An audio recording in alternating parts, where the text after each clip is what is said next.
Hello, everybody on YouTube, and welcome to Feedback Friday. I don't know which number it is. Ludum edition number 2, where we're prioritizing people who entered the recent Ludum 47 for a Feedback Friday, in which we take games made by you. Number 14, I think maybe 13.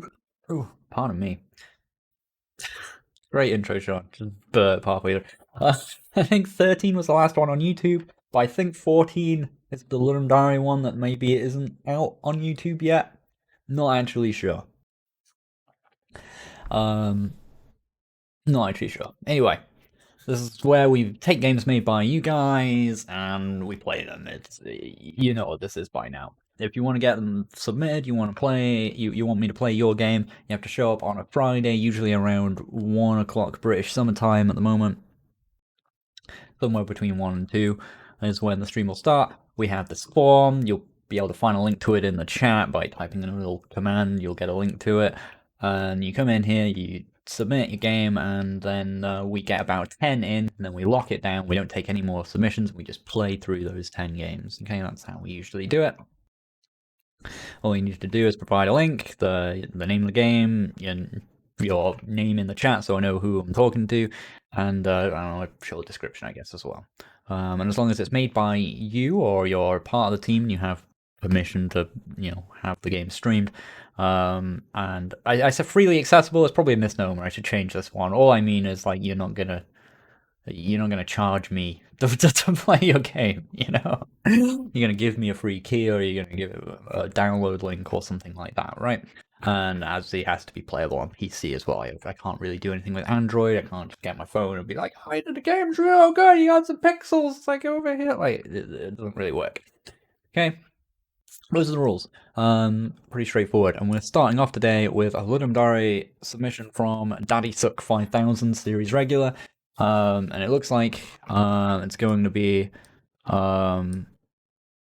kind of difficult, I guess. I don't know, we'll find out. But it involves a flying cube that we have to loop through a level while getting faster and faster. It sounds a little bit like that game with the space and the asteroids and doing little loops around a thing for diamonds. We'll see if it's anything like that. Press F for full screen. The last level is infinite, which means there are no more levels. He likes F for full screen. I've noticed. That's been a thing in a couple of his games. Flying cube. We'll download it to the ever-growing folder. Where is it? Viewer games. Save. Extract all. Show extraction files when complete. Here we go.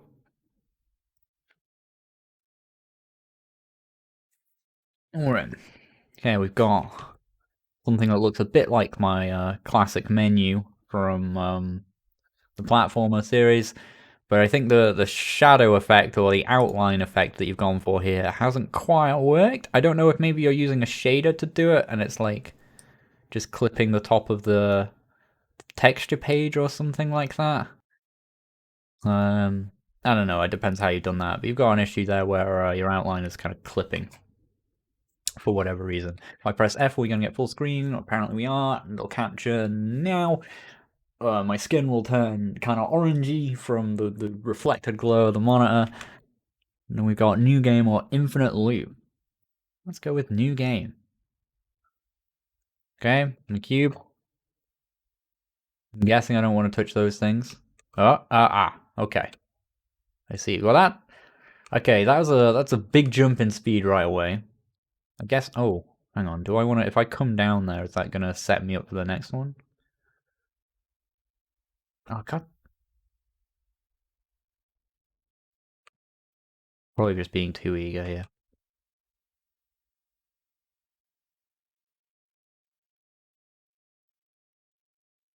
Okay.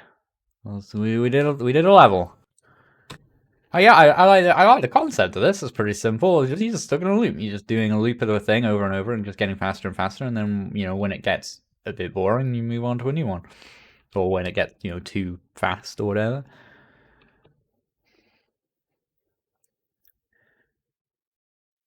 I was gonna say, it felt like that first jump in speed was a bit high, but like Honestly, I don't mind it. I kind of like how you get like a slow, just work out how the level goes sort of thing as your first one, and sort of planning your route a little bit, and then like it kicks off and gets faster, and then the one after that actually like doesn't go up by as much. I actually kind of like that. Like it's a big jump, and then these jumps feel small. I don't know if they actually are. I didn't see this number as well. Maybe that represents what our speed is. This is a weird one. It feels like your resolution has changed. Like you died. Hey. So like your text is obviously showing behind your obstacles there. Possibly just wanted to mid-screen that rather than put it where the player was. It's good that you have something that says you died though, and it doesn't just like room restart.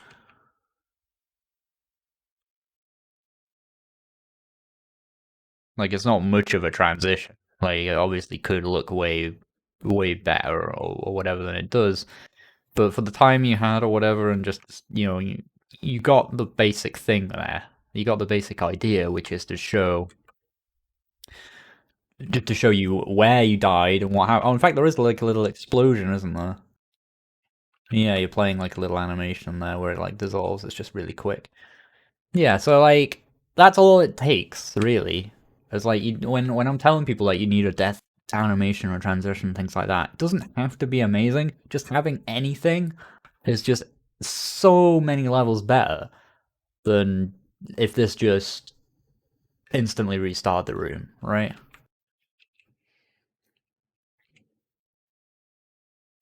12, 18, 23. Yeah. It's good. It feels thought about.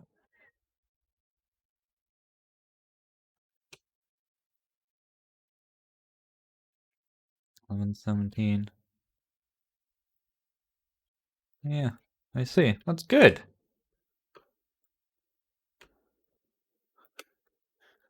I don't know how I feel about there being extra ways you can go. I guess that's like sort of interesting. Like the level design feels like kind of like slapdash and sloppy and doesn't feel super elegant, but it does work. There's a lot of like extra space that just means nothing.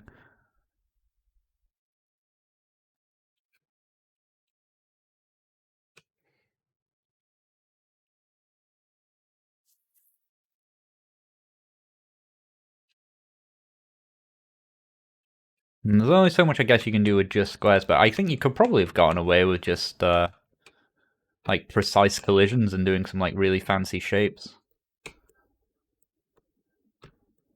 Oh man. One thing that's I guess sucks is like when you get up to a really high speed and then you start again, having to go back to this really slow initial one. It's not really Neo Shades. Like some of it is, but like when I'm talking about extra space, I'm talking about things. Well, I can't zoom in. But like I'm talking about like areas like this, like this, like this. Areas where if you're there, you've probably already lost anyway, especially at high speeds.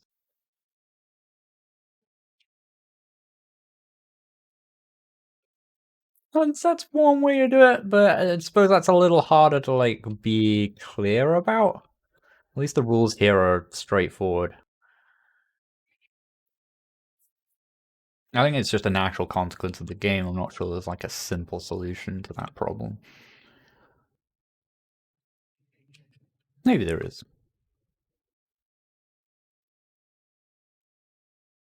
This is good though.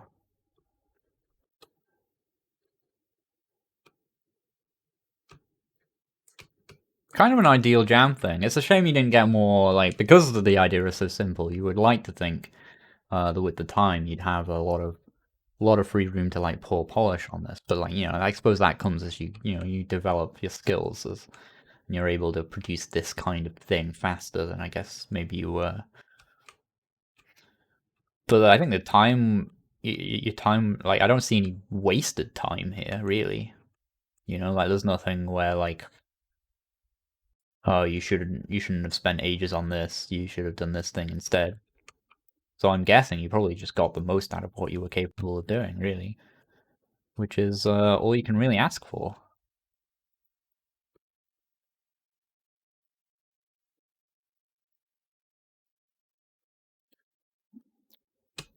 Christ, does this one just go on forever? Ah, I guess it does. Man, I made it 54 though. Like, I feel pretty good about that. We're pretty good about that as a score. Okay, that's quite a pause. So I think you've tried to do something clever and like, I don't know, capture a surface or something to pause it, but maybe you didn't get time to get it to like really work. Which I respect the attempt. That probably wasn't the best use of your time, as you can see, you didn't manage to get it done. But also there's risk in allowing a pause, really, of being able to like essentially pause both of your decisions, right, and be like pause and use that to like do it. I don't think you needed a, a pause really. That's probably the least useful way you spent your time. Is probably trying to get that to work and be fancy. But yeah, generally speaking, really nice. What does just the infinite loop one do? Oh, it's just that level. Okay. What's the other one like? Oh, let's continue. Oh, okay. You've got like simple like save and continue going. That's probably unnecessary as well. Anytime put into, honestly, even the menu, like I would have poured more time into the polished look and feel of the game. There's nice shapes and stuff to the level, making them feel like making them look nice and just feel fun to play on, and that kind of thing, rather than the menu stuff. I mean, I know you're probably just largely copying and pasting stuff you've already done for that. That's fine. But the saving and learning stuff as well, and whatever it is you were trying to do with the pause screen. Those are the only places I think you probably spent too much time, where you could have been spending the time on, just refining. Um, even if the game came down to a thing where you start it up and you're just instantly in the game, I'd take that if it meant the overall presentation of things was better and prettier, right? But the gameplay is really cool. I would like to see like that just with the level design, which is like structurally okay. But like where you've got like this. Well, actually, yeah. So you've got like you've built a level that's like just like these little blocks and things around the place. Exit. Yeah, since this creates a pattern of like just doing this, like as the ideal thing, why not have the level reflect that? And why not create a level that is literally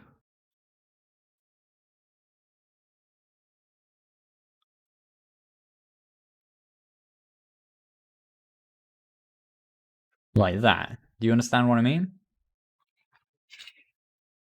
Since that's the actual path of gameplay, right?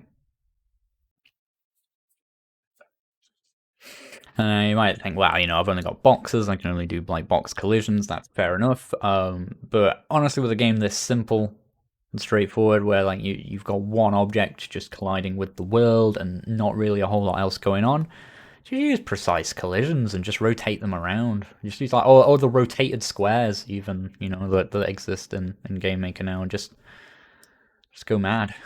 I think you'd be fine.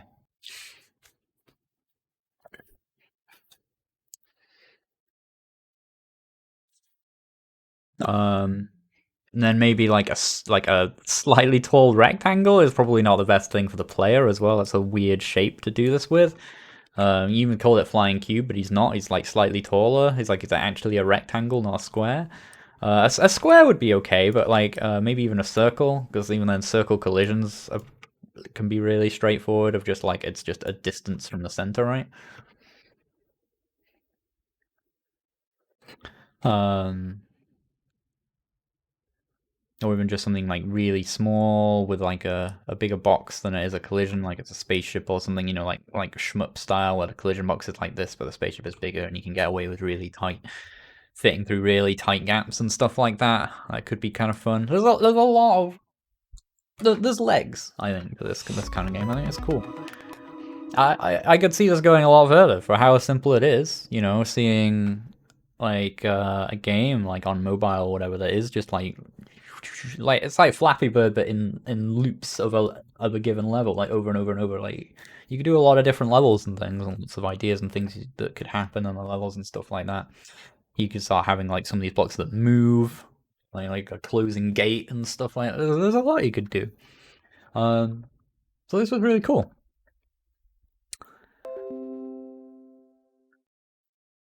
Excellent, I really enjoyed it. Trying to remember how I rated other things, because then I need to make this sort of vaguely consistent, right? Fun, yeah, I had fun.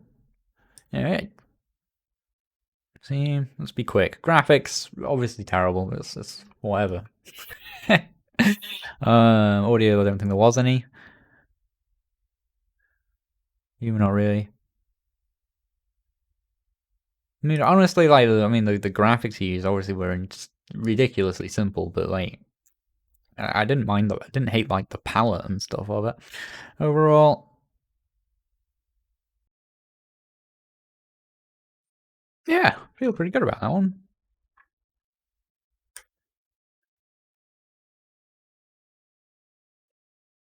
Let's leave a comment. Nice. Just like leaving like simple little comments.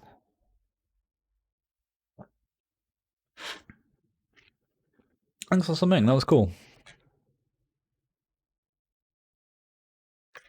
Right. Depression, the first sequel from Smirnoff 100. Get rid of shapes. Is this a sequel to that other game called Depression that was like a weird thing where you jumped on loops? Can't remember who did that.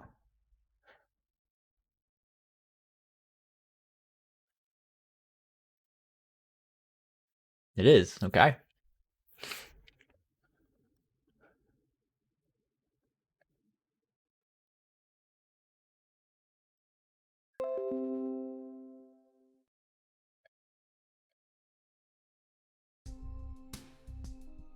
Oh, my music thing's wrong as well. Hang on,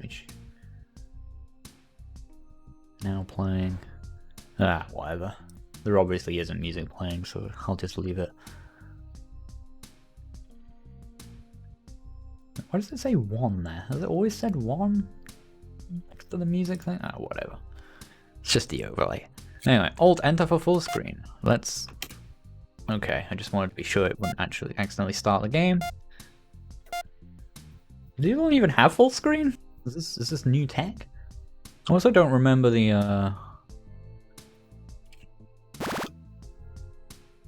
not sure I actually remember it having the whole TV thing going on. Maybe it did. So it's a little hard to read some of the text and stuff, because like some pixels are being lost here in this font, like at the bottom of curves and so on. Ability to control the type of shapes that appear in game. Okay. I mean, it was on by default, right? No, we got a tutorial. And I remember an issue with the other game is we didn't get told how to play the game. So, this is like the minimum you can do, right? It's just put in a thing that people can select and then it'll tell them how to play. But the minimum is definitely a long way above 0. So as shapes fall, use the keys above to move left or right. So west. Okay. So this very minor, very trivial, probably not an issue, but let me turn these back on now. It's suddenly gone dark. Okay. Probably not an issue, but I suppose there is room for confusion because you're playing these at the same time. It almost looks as if it wants you to be like using them both simultaneously, rather than like an or. doubt it's an issue, but just something that stood out to me there. Connect shapes of the same color. Once connected, the shapes will light up. Okay, so we're talking like a Puyo Puyo type thing. Once connected, the shapes will light up. This is the only way you can earn points.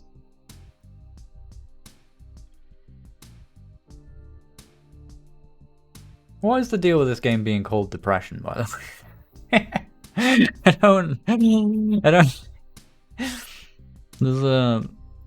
Like, is that like an irony thing? Like, what's... I don't... I was kind of almost afraid to ask the first time. Now I'm just curious. If shape control is on, you can press spacebar to change the shape while falling. Those who wish to cheat through life. Right, so you're telling me that you're considering it cheating. So... I don't know, why is it there? Like... If you're including options that, like, I don't know. Yeah.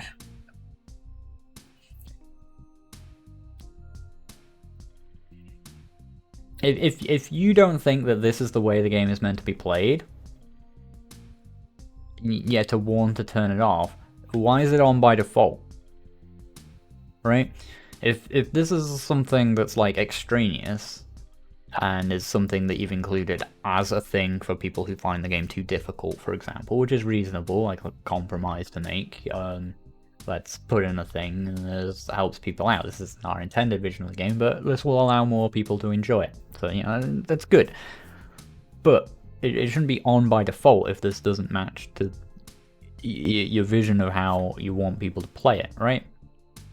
It should be off by default.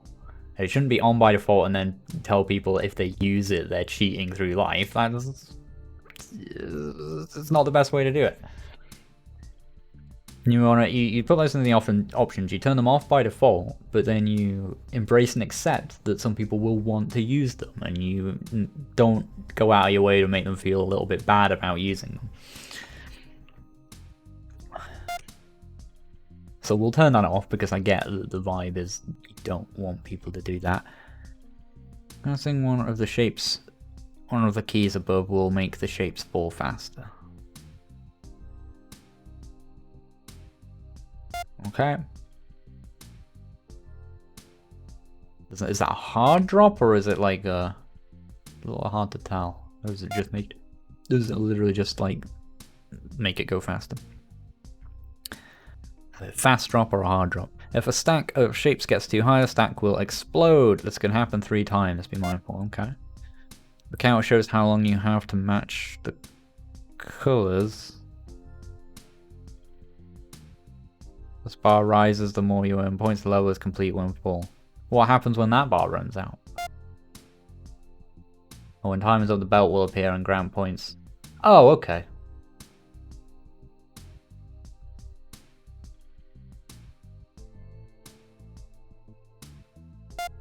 Yeah, what is the benefit of changing shapes? I think it said earlier. Oh, I don't know. I'm not sure what the significance of the shape is.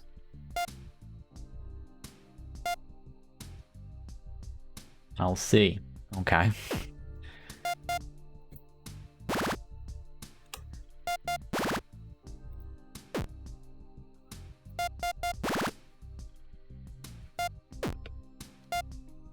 Okay, this is now like a progression then.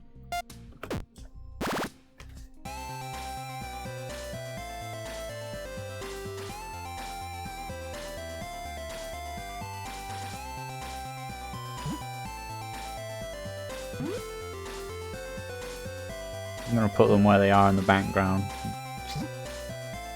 Feels like the right thing to do. Ah, oops.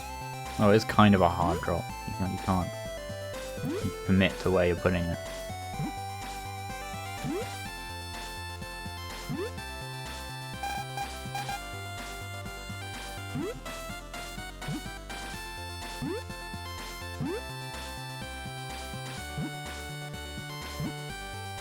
Well, I was told I would see what the shapes do. Oh, there's something on the right there that's like... chances and days left. Days?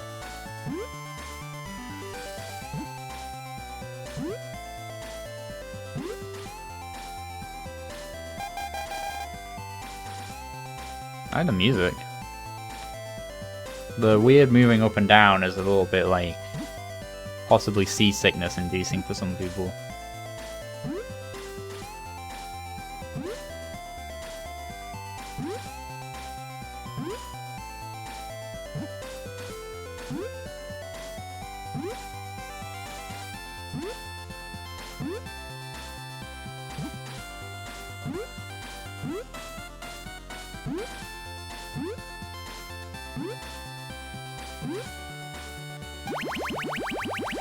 Fitness achieved! Yeah, this was what happened.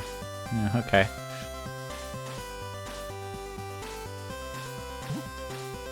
It's like, that's just tracking like how many of that shape I've got or something, I don't know.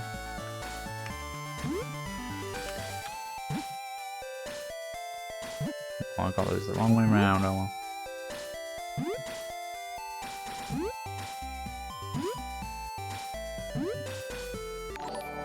Do I actually have to... Actually, yeah, is there any relevance to the colours in the background? I put it there just because it... No, probably doesn't matter, right? Oh, what happened there?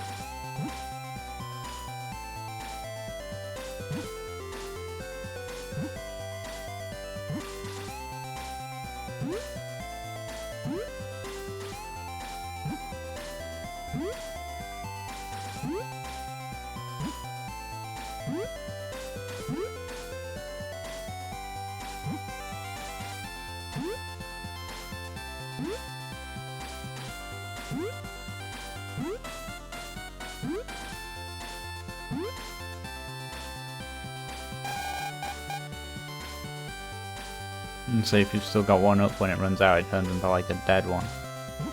Is there any way to get rid of those? Is that just how they be? Oh no, I've screwed myself. Oh no. Oh no. Like the simplest game and I've screwed it up.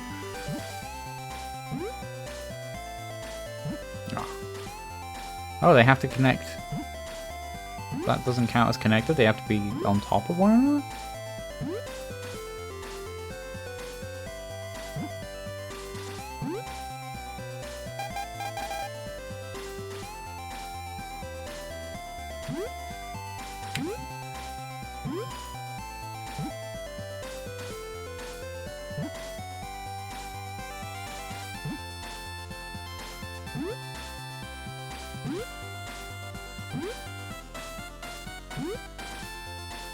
You can't connect from the side.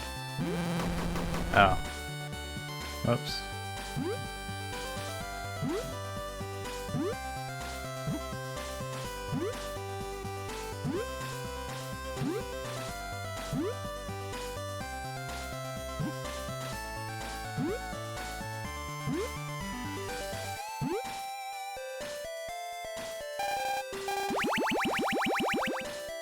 What does that mean? Oh, right, the next level.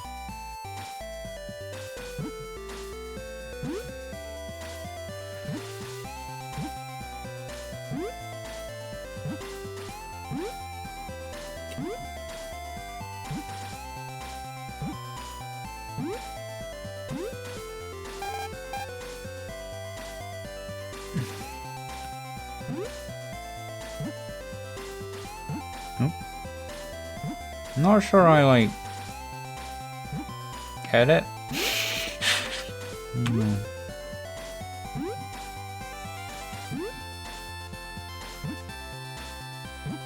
Oh, okay.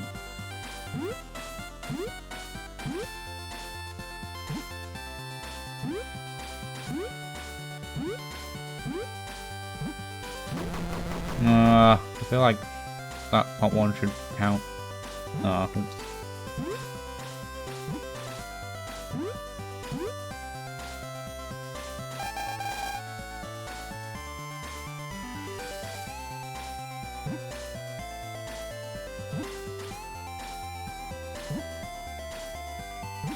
Is there no way to get rid of the dead block?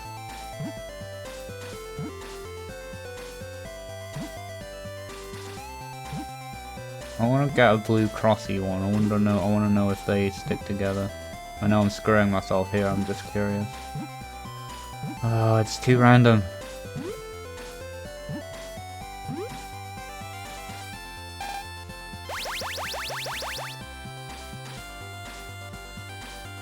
Oh. Oh, I lost or something.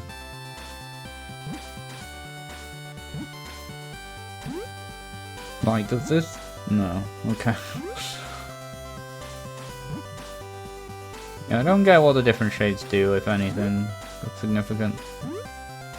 I can see they're filling like a bar. If I fill up one of those bars, does that like win me? I don't know.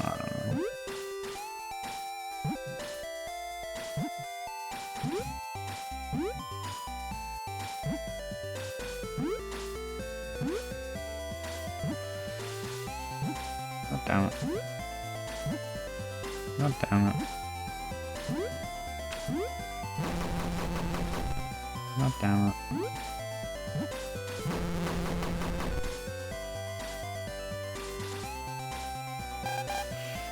Feels like more of like just playing it like it's a Tetris thing, like a puzzler, but it's not really a puzzler. It's just put the thing on top of the thing. It's just gotta go fast, right?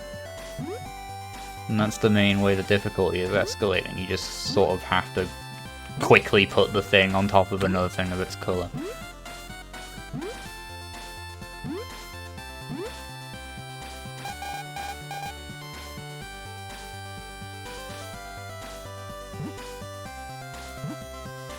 Well, the blocks don't really change much.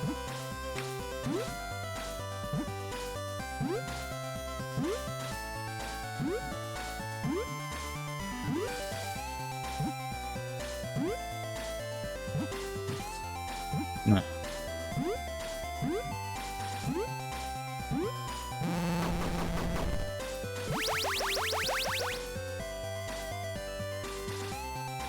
Well, that'll do.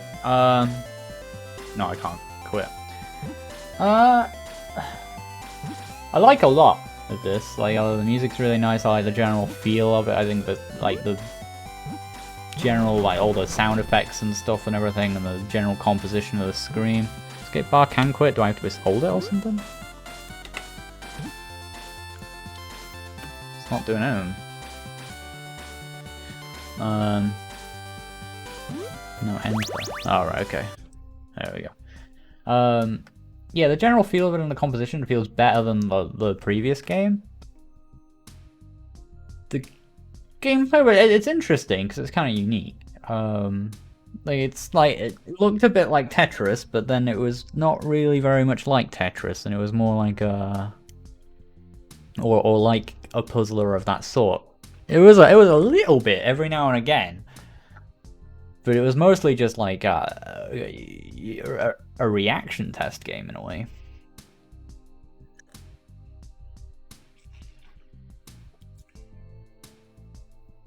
One of the missing pages require all bars to be full. Alright, so that's what the shapes were about.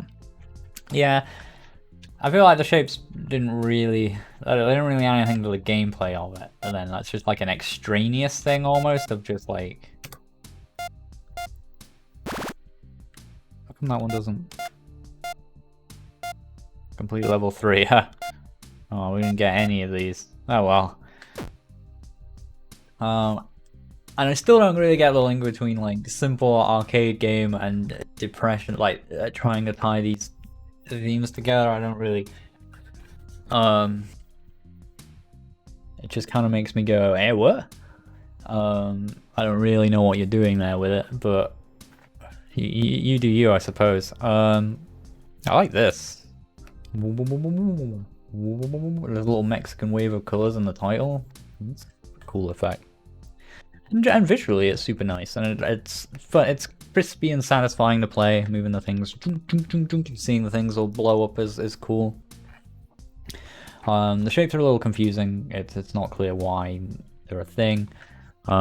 Especially when you do this whole thing, and here it's like, oh, doing that would be like a big cheaty thing, and I'm like, well, it doesn't actually mean anything in terms of the game. It's just in terms of unlocking a thing, right? But even if it did mean something to the game, I still maintain my criticism of presenting that in that way, even if it were a big cheat thing. But it's good. I'd say this is better than the last game, for sure. And you're doing a really good job of the general presentation of it. Yeah, it feels like you're trying to staple together to like a narrative to a game that doesn't really fit. And I didn't know if you were doing something subversive or weird there, but the more I'm seeing of it, I mean, I didn't actually see any of these diary pages or anything, but it just feels like you're just taking a narrative concept and a game concept and trying to bolt them together in a way that doesn't necessarily work. But I don't know. Maybe you've got a grand vision there that I'm not seeing yet. Thanks, nonetheless. That was cool. Always like to play me some Tetris-likey things. It was very crisp and satisfying. I could have sat and played that for quite a while. It was good.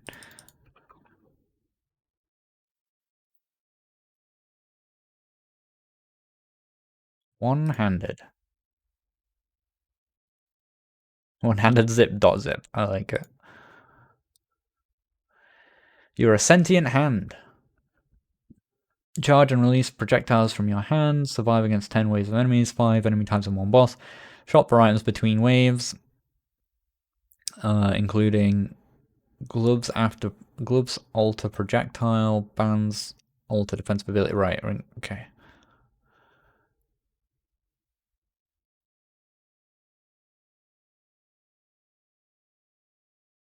Controller supported? What, with one hand?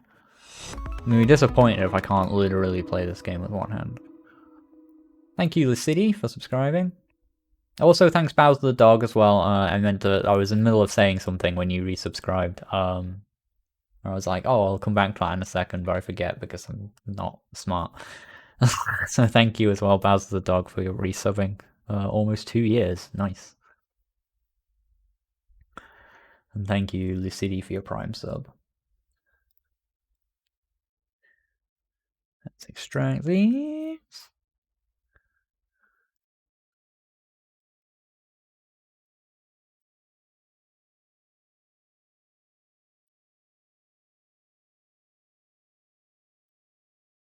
Oh, I think I hit don't run instead of running.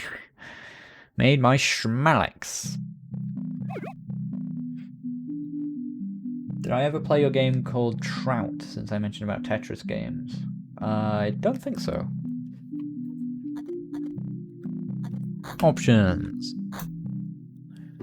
Okay, this effect, hovering over these, is kind of like nice looking, but would be a lot nicer looking if the background weren't black, because it's just sort of making the top of the text constantly almost faded out, which is a little bit, just makes it a little bit hard to read. It's not that bad.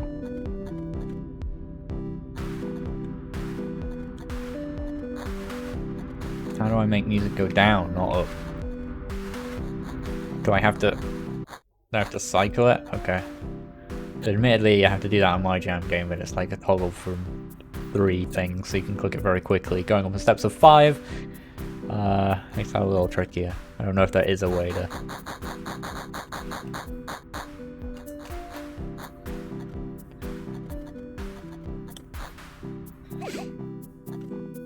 Encyclopedia? The encyclopedia? That's an intimidating thing to call a how to play screen. People are gonna think that's like a wiki of data, right? Move. AWSAD. Oh man, I'm not gonna be able to play this one-handed, am I? I have to actually... Can't I move with the mouse? L mouse. This is not teaching me how to play. I have no context for these. I don't know what charge means or release, but I'm guessing some sort of weapon. I'm not sure what these icons represent. Dodge, great. Dodge what? What am I dodging? Buy is go to an exit. Exit is not what I would typically associate with buy, but alright. And apparently I pressed E for that. Okay. Enemies, okay. Red things. Red things are enemies.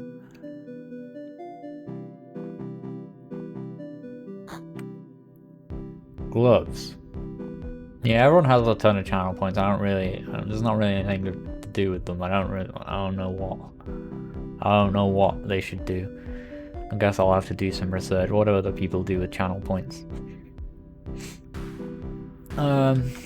Gloves. They exist, and this is what their icons look like. Okay. Thanks, Encyclopedia. Okay. I'm gonna lie, after reading how to play, I don't feel like I know how to play. But we'll see how this goes. Oh, I thought that was gonna like come into the middle and be me then. So I'm pressing WASD. Pressing the arrow keys. Pressing left mouse. Nothing appears to be happening.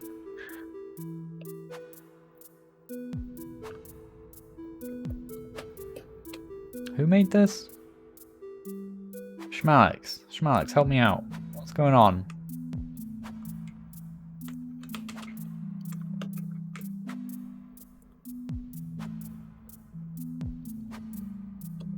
How do I play? And that's what I'm pressing. AWSD to move. I'm not moving. I can confirm. Those are those keys.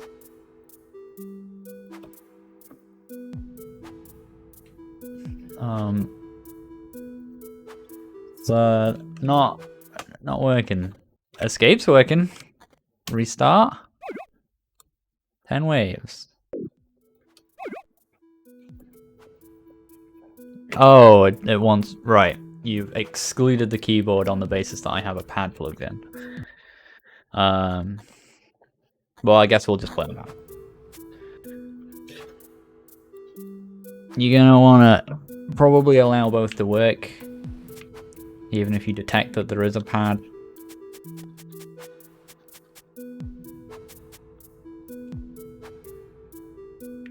Is that a bit like... Not sure if it was just controller drift. Oh, right, you've just got a really low dead zone. So, like, I mean, this controller is kind of a bit old. Oh, you're catching up. You probably want to F5.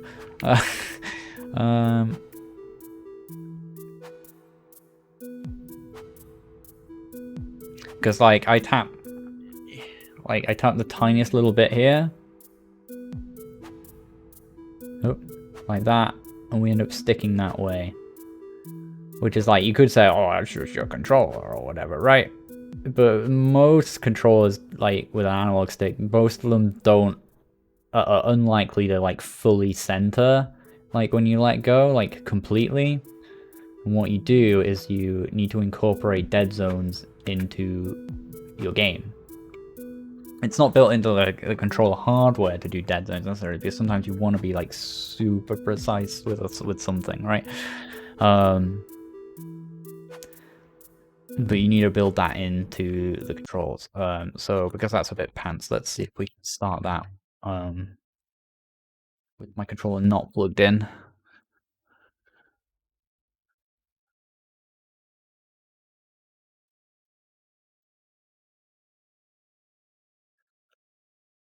I like this little intro is cool. And the general aesthetic of it is nice.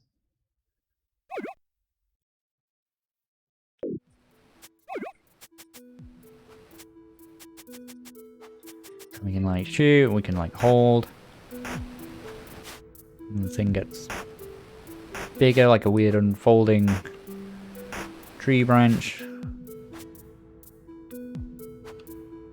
Exit. No, I mean, I thought that was meant to be the shop, but alright. Charge ring, 0 XP faster charging, sure. Or is that what? Exit, sure. Wave 1.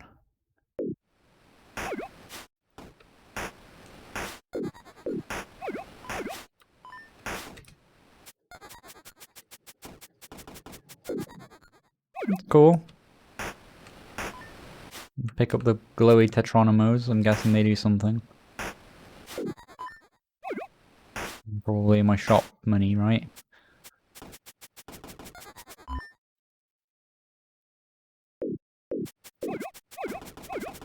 Oh, the visual effects and stuff is cool.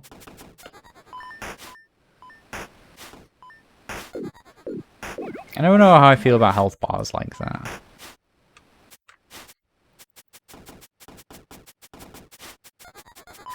It's just like everything looks so nice, and then it's just like there's just kind of this ugly health bar just sitting on the top of the thing.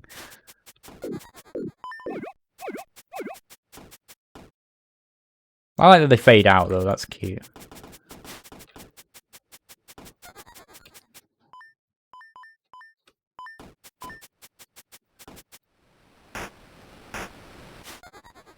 Like the video ball charge up. Oh, it keeps going as well. How long can you charge that for? Like 4? There's 4 stages. Okay, I thought there were 3.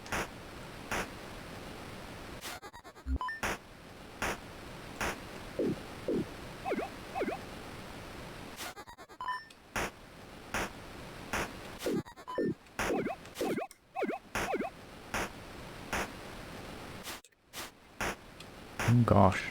Get ready. Oh. Ah. Okay. So you gotta be careful there with like... I skipped the game over a bit, essentially. So, because I was just clicking trying to shoot. You probably want to add like a kind of delay. When that kind of thing happens to prevent you...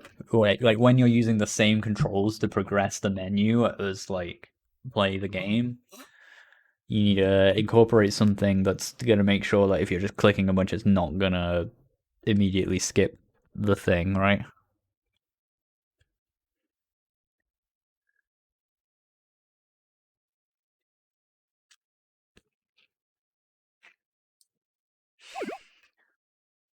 How much damage? I didn't really notice. I wasn't looking at how much damage they dealt. What are this? Are these like random? Teleband, teleport dash. Oh man, yeah, I was charging faster than default, wasn't I? Because I had a thing. What's teleport dash do? How do I use it? Right mouse. Okay.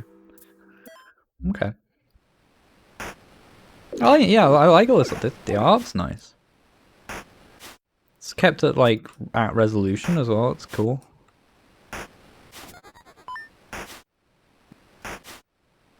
It would have been very tempting to not do that because like how everything rotates freely. But you've made it work. I'm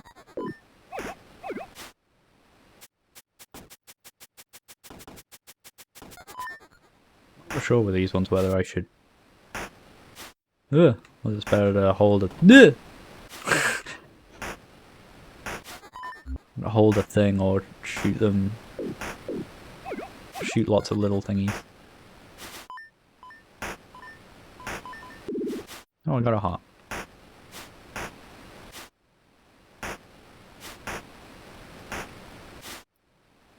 God. This guy's a scumbag. Is he just bouncing? Yeah, he's not doing his own hard turns. I'm just not predicting his movement very well. The way everything just sort of quietly fades out is nice as well. Just gets the screen cleared up after it's been covered with stuff. Enemies are simple red color. Like it's the downwell look, right? It's good.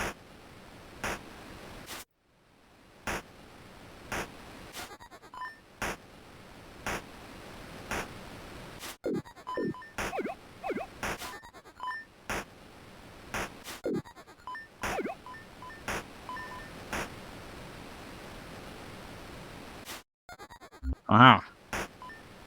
All thought he could avoid me by moving fast, but I simply shot where he was going to be, rather than where he was.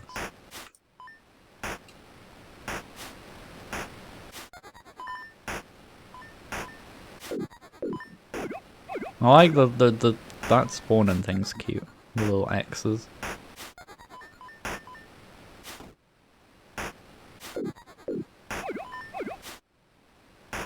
I get what those little crosshairy ones do, but I don't care to find out.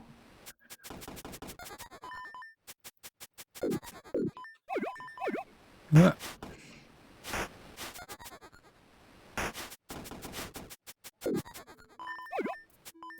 Oh. I'm guessing XP is what this is, right? Swirls like the wind. Swirls like the wind.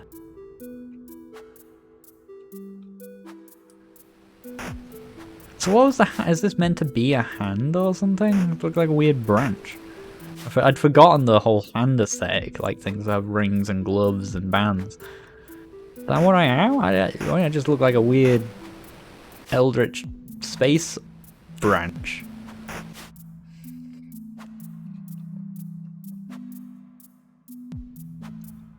I've not really been using the teleport dash. I'll have that. Reflect. Oh, has that replaced my other ring? Oh, I'm not sure how to even use that. I mean, that wasn't good. I was hoping that would be like a passive almost, but that sounds probably a bit too broken.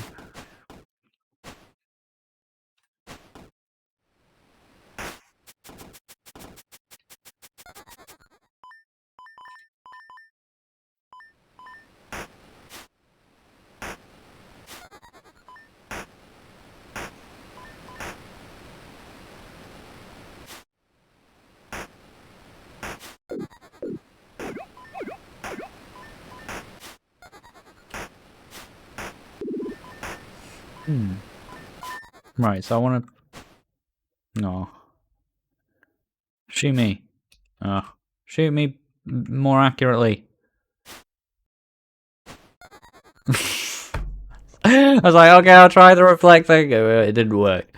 So SR. I tried to just click on... It didn't work. I guess I needed to type it in. Wasn't quite clear how to input your name. The controls are a little unclear.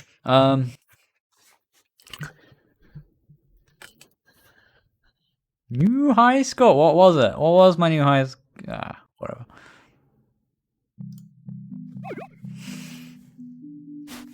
High scores? No. Okay, I've got a cursor, so I expect to be able to click on things, and it's not really a thing. I still have to navigate these menus. But click does send me through to the next thing. It does confirm, but I can't click on stuff.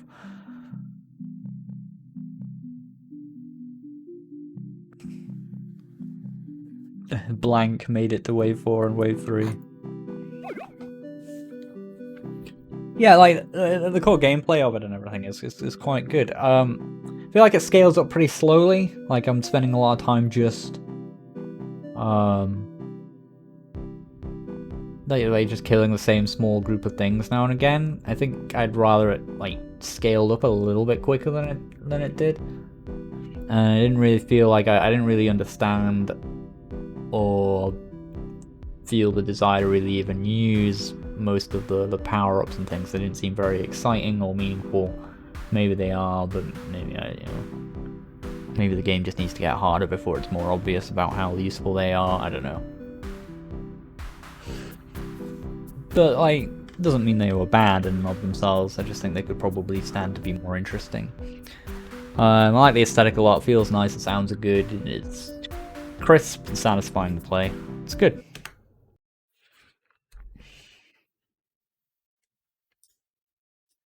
Yeah, and I didn't get the whole hand thing.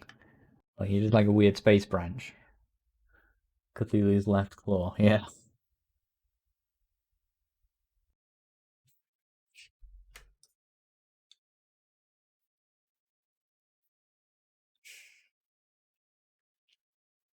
It was good, thanks.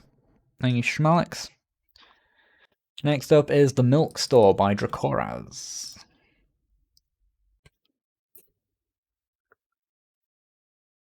Keep in mind this game benefits from multiple playthroughs. Oh, hang on. Short experimental game that uses iterative mechanics to generate variations which offer a couple of unique problem-solving challenges. A mouthful. Also full of various secrets and anomalies that can be fun to discover. Hey, look, it's me.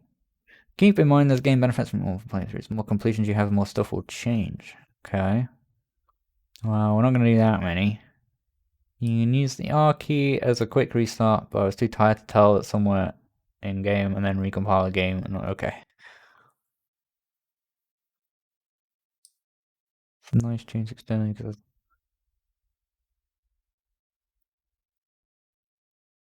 Okay, right. No music, that's fine.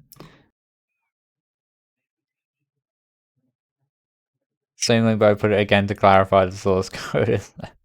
Alright.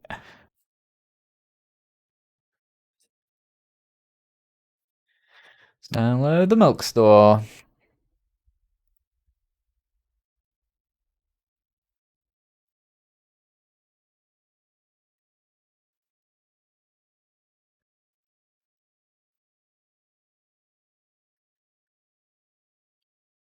Milk Store, Milk Store. I like the icon.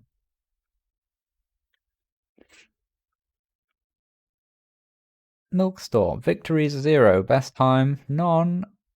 S. So it's like a time thing. P. Toggle full screen.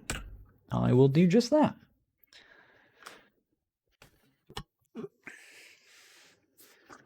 Very useful in general, in case people haven't realized by now, being able to toggle full screen. Not just because it's nice to play things at full screen, but also I actually like playing things in Windows a lot of the time, but for streaming, generally it's always great if there's a full screen option. Like, it's just useful because like I'm not wasting loads of screen real estate on my stream with just my desktop or folders or whatever.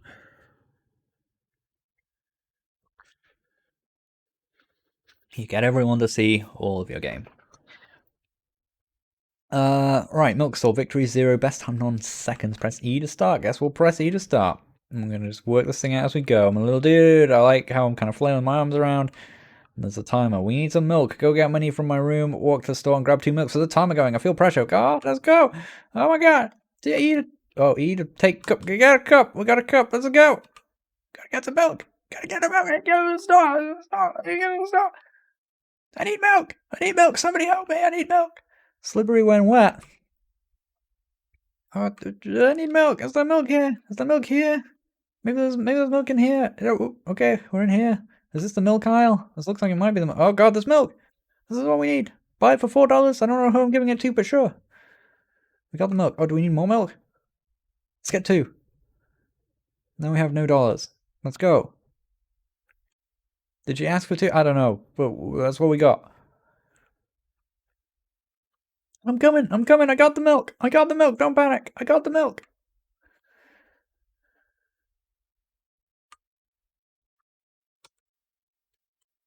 Is that? What do I do now?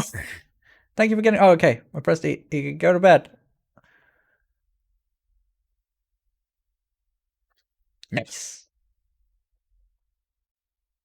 Victory's 1. Best time 54 seconds.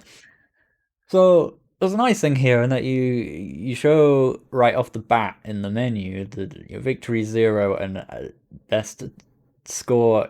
You show S to imply time, and there is a timer and a simple instruction from the character of we need milk and so on. I think the one thing like there was like it wasn't clear that like I had to press E to give her the milk or whatever.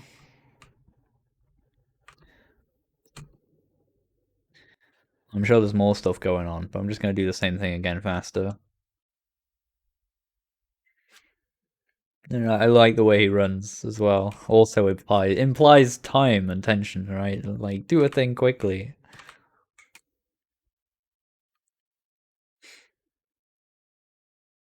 Oh my god, the milk, got the milk, let's go, I got the milk. You turn in when you have items, does it? Oh yeah, at the top there. It's a little hard to spot, but yeah, sure.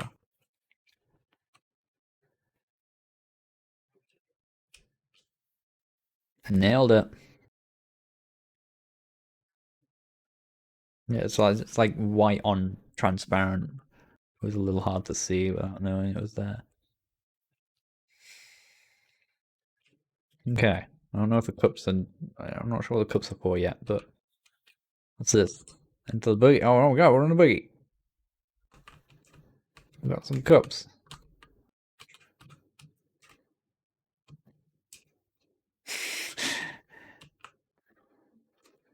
We're in the store, in the car.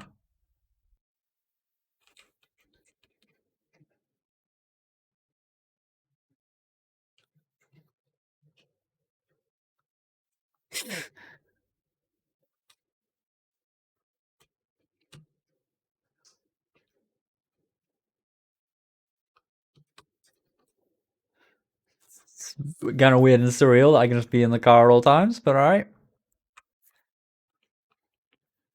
Did the bed change colour? I don't remember it being pink. Maybe I'm wrong. Maybe it was that way every time. Is there anything in here? No. Oh my god, it's a dinosaur.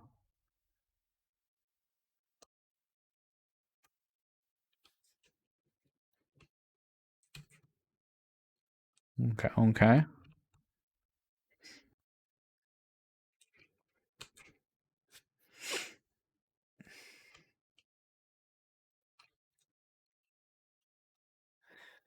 Hmm.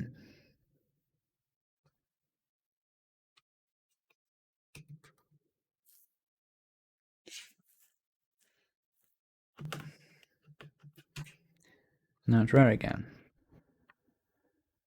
I'll say it again, I'm not sure if that was the original colour or not, and she's moved. She's moved! Oh, she does also say 2 milks.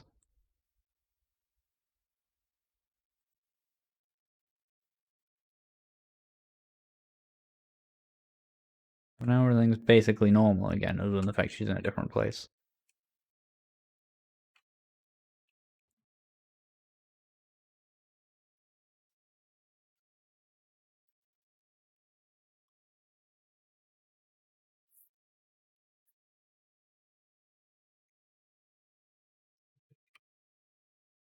It's blue.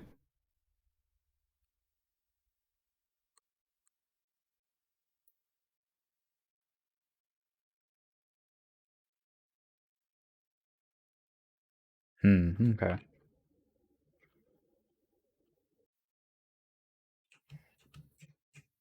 Now the only thing different is this bed is a different color. Yeah, for sure, like... I think I see where you were trying to go with this.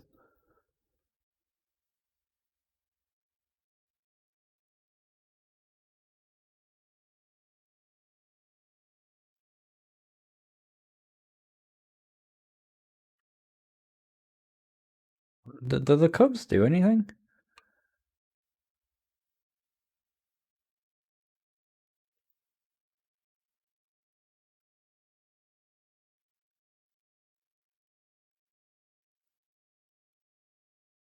Does it matter if I beat my time or not as well?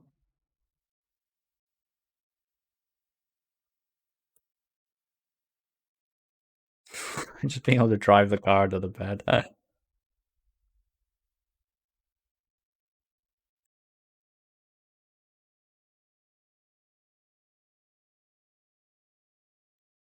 Is it relevant when she moves or not, or is that just another thing you were just like...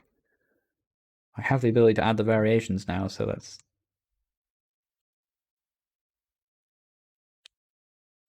God damn, I always forget about it too.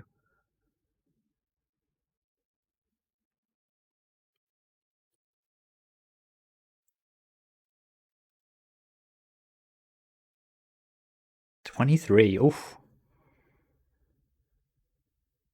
One more. Green.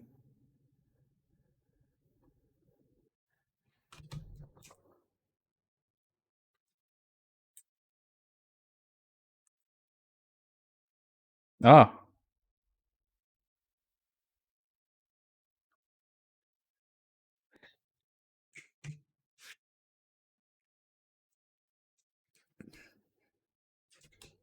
Oh man, I got baited.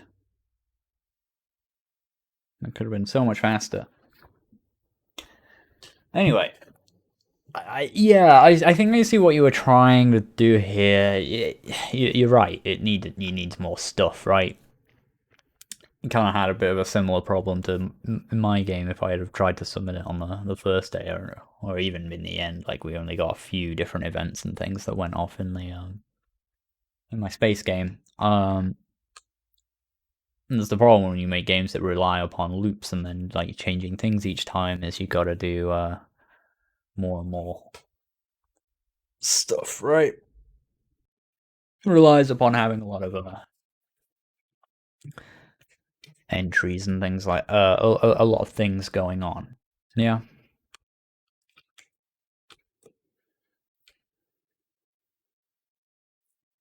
And sadly, the only ones you got in were ones that didn't really seem to mean anything.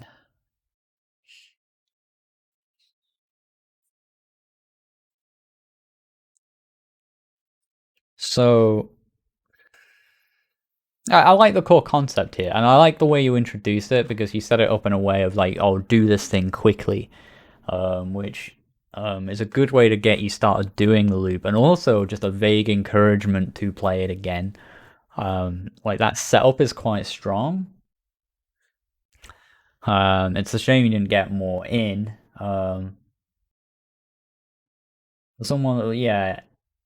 Well, I mean that needed to be more common as well. I think, or there's things you need to do where the thing. I think you probably are randomizing, yeah, or relying on total randomness a little bit too heavily.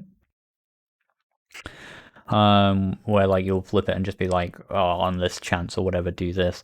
I think you need a guarantee that like, oh, on the third run, do this particular change, and on the fourth run, do this particular one before you start like being too random with them. Because otherwise, you can have experiences where you just you do the same thing 5 times. You think, okay, there's probably not much more to the game than that, and then you stop playing it, right? Whereas if there's more interesting things that needs to develop, you need to get that developed. You need to show that to the player quite early. So let's I start doing things of a similarish nature with my game, whereby like certain planets wouldn't show up until later runs and things like that. So you kind of control the sort of you kind of rein back in some curation and level design into the randomness because it's necessary in order to kind of curate the experience that you want someone to have. Um, I like the core concept of this. It is a shame. I would have liked to have seen what other things you could have done, and I've obviously missed. RNG wasn't necessarily in your favor, and there's probably some more stuff I haven't seen. Um,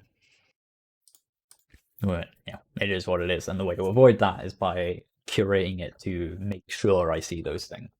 Even if I don't necessarily know, and I think maybe it's random, have it not be that at random. Okay.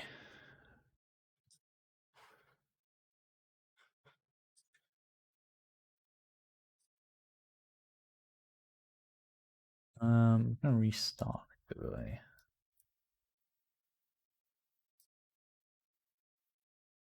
Yeah. Next up, we have who do we have next? That's the wrong one. This is the right one. Thank you for the milk store. Next, we got Lucas PP with Go In. On Metroidvania platformer, not legendary, may take 1 to 3 hours.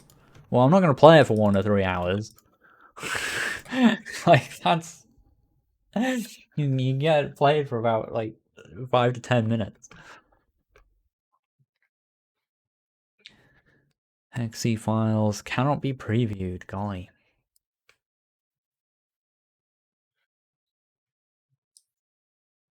Raw.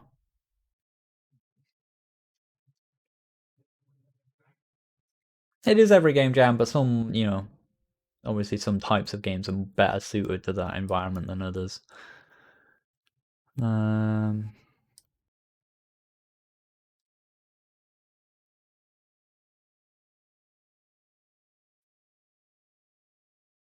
God damn it. Man, it's a 1.x game, why isn't it a single exe? No, I restarted the overlay. It's not dead, see you back.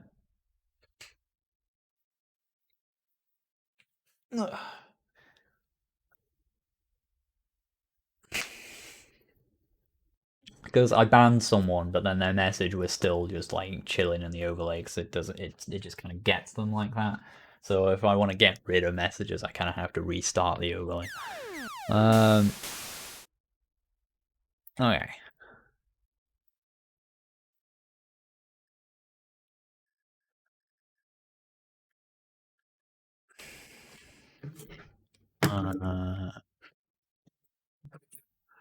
So a Metroidvania that's apparently a couple of hours long.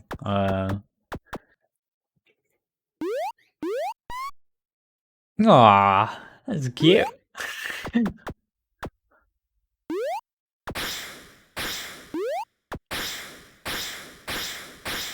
Quite a dramatic kick noise. And a walk button rather than a run button. And now there's colour. Very saturated colour, but colour. Exit. I'm gonna predict that exits. What a genius detective I am. New game, continue. I like these sort of things. Music. Nice, I like it.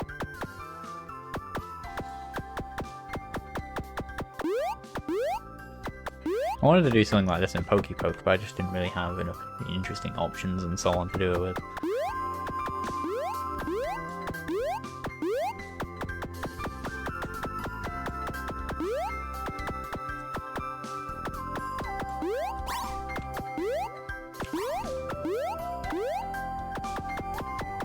Aww. I feel like you need to physically block off the way you can't go. Otherwise I'm gonna think, oh, is there something secret over there? And then just be disappointed when there isn't. This is playing itself right now. Oh. C.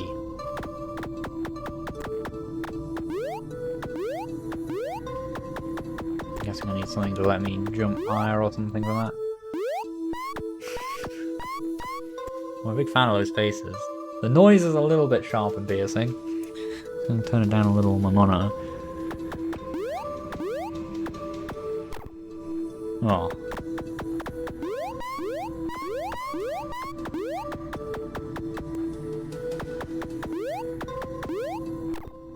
Okay, I'll touch them. Can I?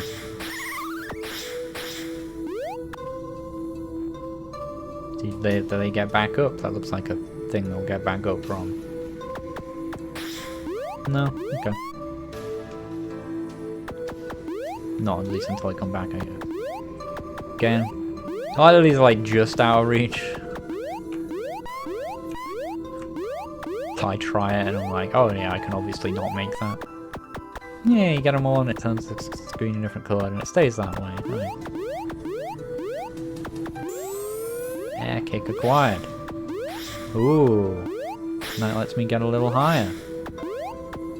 I was about to complain that like, you're putting these in a lot of places where I need these things, but this was just to demonstrate that. Ow. Oh man, I need to get it again. Oh, is that a checkpoint? Let's see.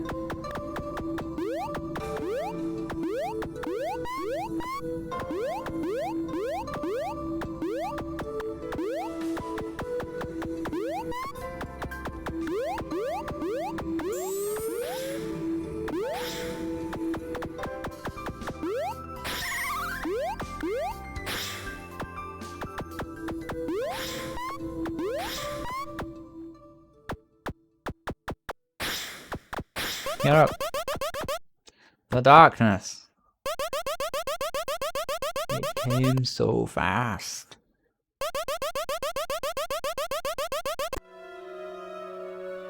No. Did my guy just yawn at that? That's a weird response. Like an idle thing.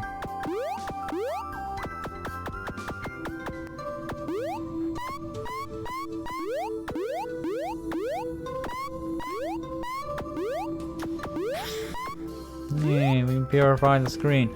Oh. Before we leave though. So we need to get back over here, let's hit that.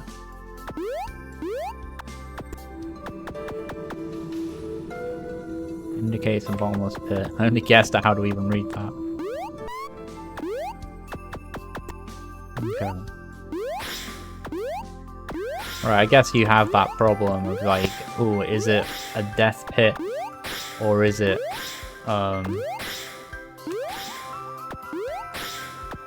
like an entrance to somewhere, right? But one way you can solve that without having to do something kind of a little bit of what feels a little bit compromisey is like putting a thing, a big icon there. Is just have it like a pit of spikes or something, you know?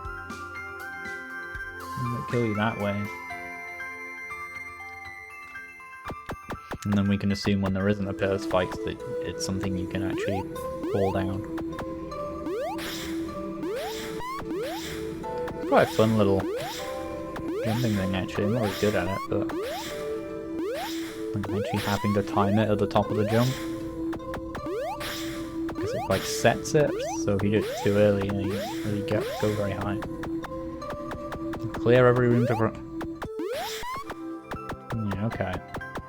Yeah, it's like little things like that and having to put those signs at the pits and stuff.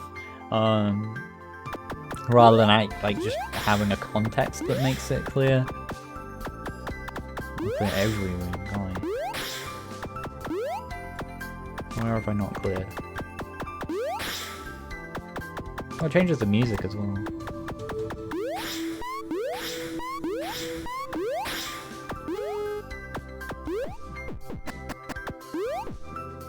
What?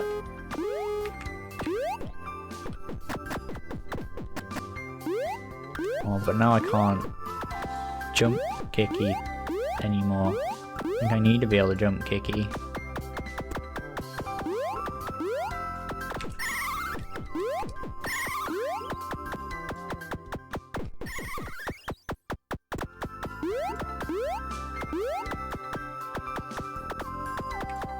Like,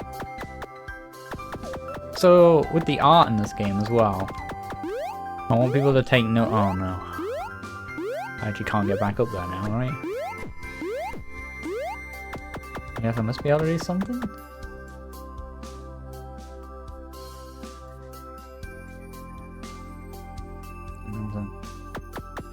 It's not Click Game Fusion. It was a Game Maker game.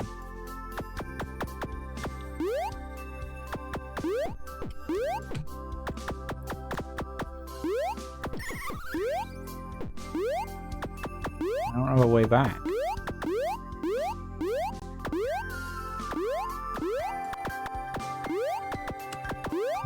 No jump buffer. I don't really have.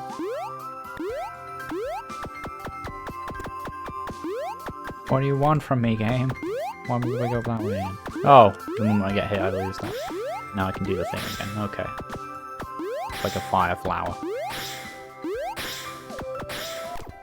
No. But I still took damage as well, so it's like I had to take a heart of damage.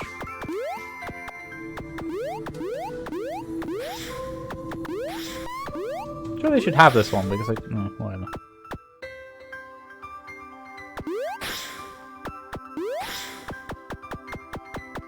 Oh, that means that this isn't a bottomless pit then, right?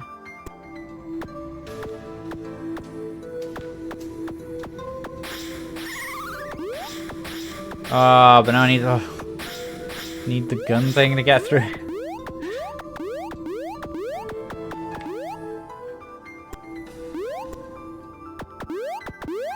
Okay.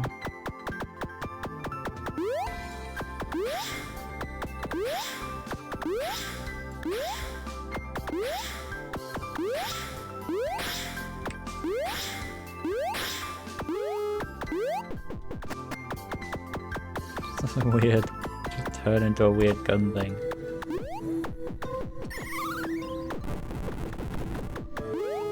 And that turns me back at least. Just kind of want to see what's beyond this little gate thing.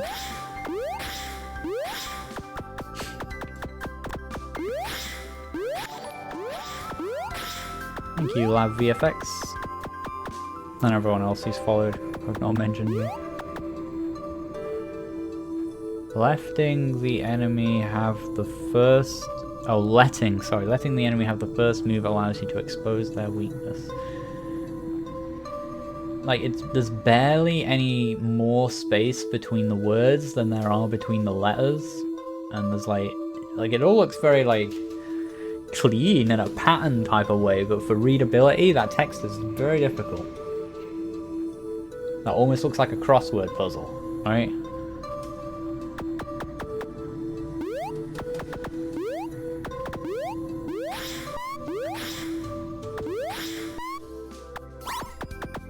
Should get some health back. So... Spoop. Okay. We do not let the enemy make the first move. It's not really doing anything other than approaching us and looking terrifying.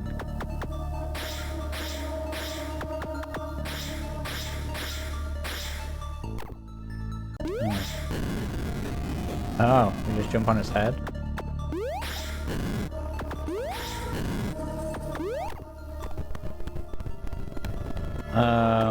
Okay. Alright, give me it. Keep it cleared. Maybe now? I don't know. I think I need to get it to chomp its tongue, right?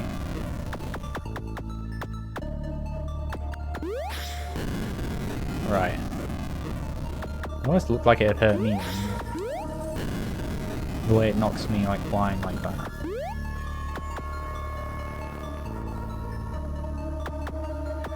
Not really clear where its like own hitboxes and where I'm threatened and where I'm not. But the concept of that boss fight works. Max HP increase as it's a Metroidvania and move on.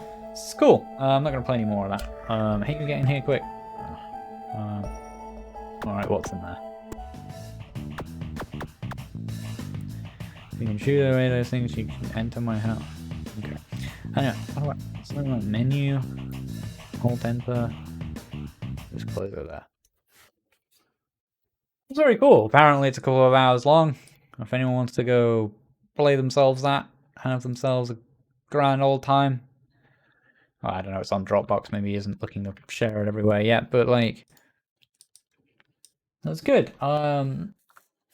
Good example there of like the art not being like obviously like super amazing or anything, but it was a consistent, and he just picked a style that he knew he could do and just said everything is going to be in the style, and it worked, and it was consistent and looked good. It looked a lot better despite like obviously the low skill that's gone into it. It still looked a lot better than anything where people have grabbed art from different places or combined things and of different resolutions and sizes and just not kept things consistent throughout. Even if those games had used in places better artwork or were made by people with better art skills, all that person had to do, who made this, was just keep what they were doing consistent, and it looked good. I liked the little kick move. Like, it was a weird animation, but it was like it was fun and satisfying to use to get like extra jump heights. Working out where it could actually hit as an attack was a little bit awkward. I feel like attacks you want to like you maybe like take a page from Hollow Knight's book or something and have that be a bit like a big clear hitbox in front of you or something that does. The same goes for your enemy doing like this little tongue thing. It wasn't clear where is bad touch and where is good touch, or as far as that enemy is concerned. It's a little bit tricky. But generally it's cool, and you clearly it looks like, you know, if it's 1 to 3 hours, there's quite a lot there. Well done.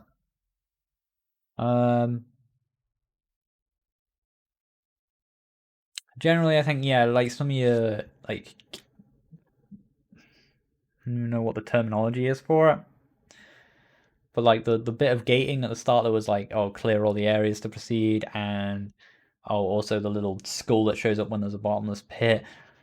I like that those the concept behind each of those is great. I just think they're probably not the cleanest execution of those concepts. So like for the gating one, you probably want some sort of context. I don't know, a gate or something that won't, like a gate of darkness that won't open until all the areas are cleared or something like that. And for the falling to your death thing, I don't know, maybe you could have some sort of like darkness pulsing up from the bottom so it was clear that it would kill you, or like spikes or something else deadly that shows it would kill you, rather than just like a very gamey marker of this is not a good pit sort of thing. It just seems a little bit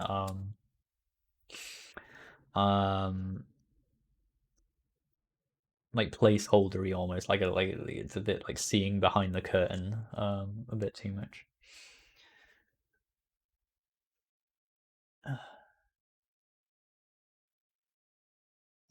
Okay.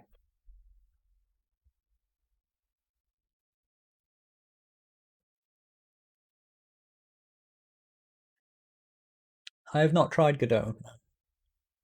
Been a while since people have pestered me about Godot. It's usually pretty consistent, but I suppose it's because I've not been doing a lot of actual making, but more playing and critiquing lately.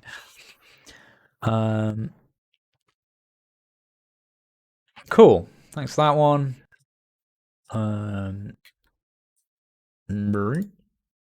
Holtzman88, or Holtzy223, as he is well known in the chat, has submitted a crappy tower defense. Well, I don't want to play that. You call it crappy. Well, especially on description C title, you guys like calling it crappy again. Don't tell me a game is crappy. I want to play it. Makes me want to play it. If you don't want me to play it, why should I want me to play it? No, piss poor artist. Sorry, don't need to say that. There's nothing wrong with it. It looks fine. Look, I can look path, enemies, towers. I get it. That's all. That's all that really matters.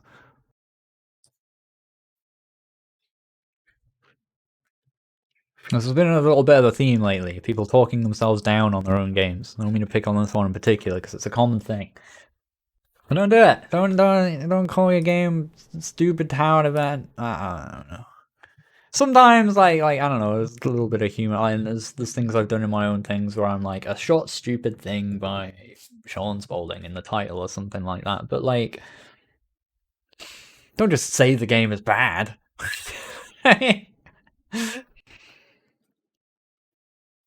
Game Maker Studio 2. Rare inclusion of splash screen. Uh-oh. I think I just upgraded the tower twice by clicking on it. I'm just like, okay, I can see the radius of the tower, and I just clicked on it just to see if it would bring up some sort of menu, and oh god. Oh god.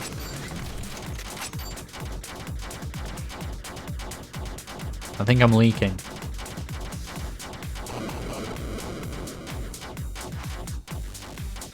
It's okay, we saved it. Maybe.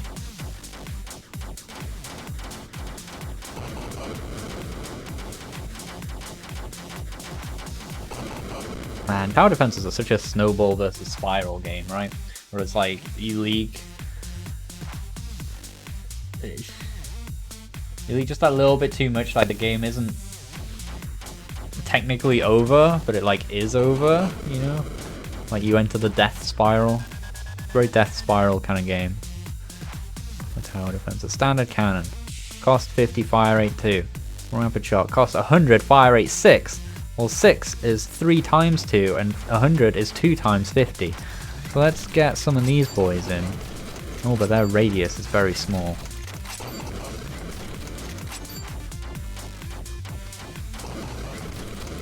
I don't really know how much damage I'm doing with these things. They have no health bars. I'm not seeing any damage numbers. Which I respect in certain types of games. In a game about efficiently killing things as efficiently as possible. probably like to see what's the best.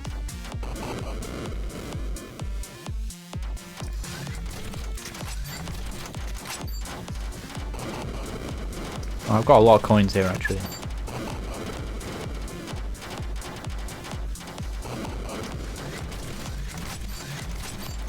How do I? Alright, right click.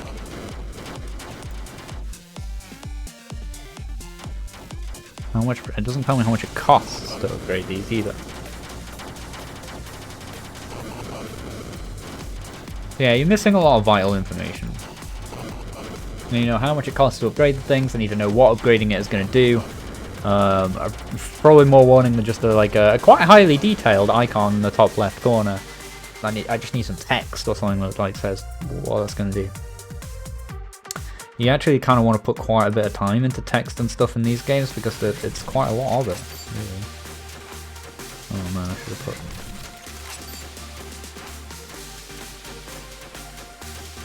I'm not sure how I feel about these spread shot ones. I'm not sure they're getting good deeps. And restart? Yeah.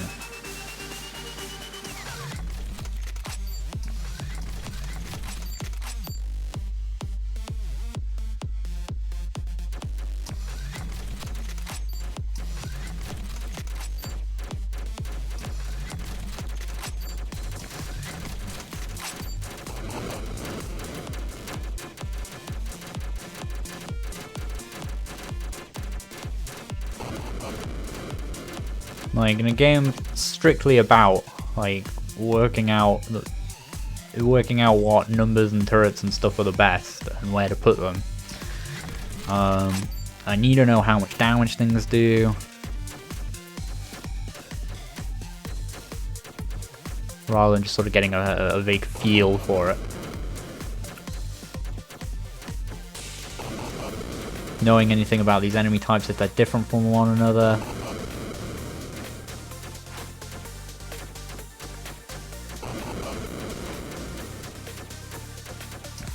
Why do I feel like I'm doing better just by having way less towers? I'm going to upgrade these like a lot.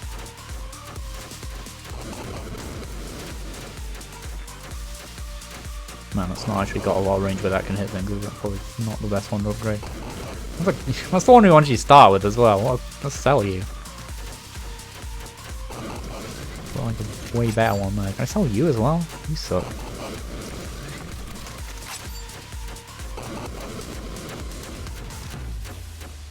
I like me a good tower defense. Like, even with all of the very limited information that's generally necessary to play one of these, the simple, fun nature of these is hard to get wrong.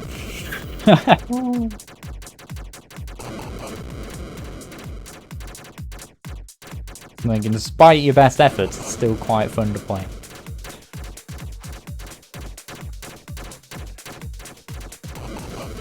Oh no.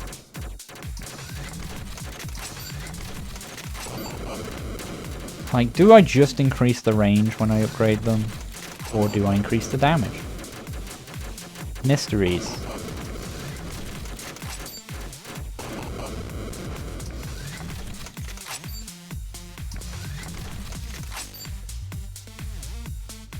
Just range and fire rate? Okay. What do these pink ones do? Ring cannon. Guess we'll find out. Sloth feel. Ooh, okay, that's gonna slow things down. I like it. Oh,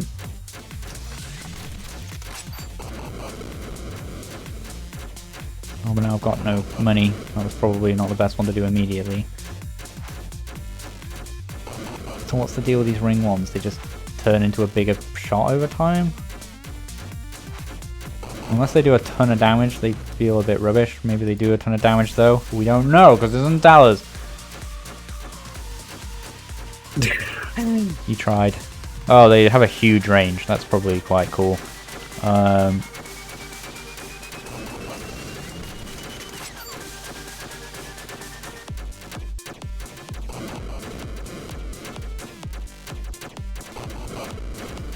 Yeah, this is a good strat.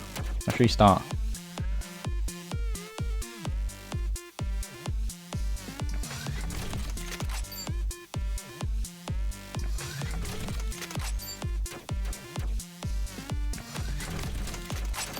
Wait, why do I have so much more money now? I swear I didn't have this much money before.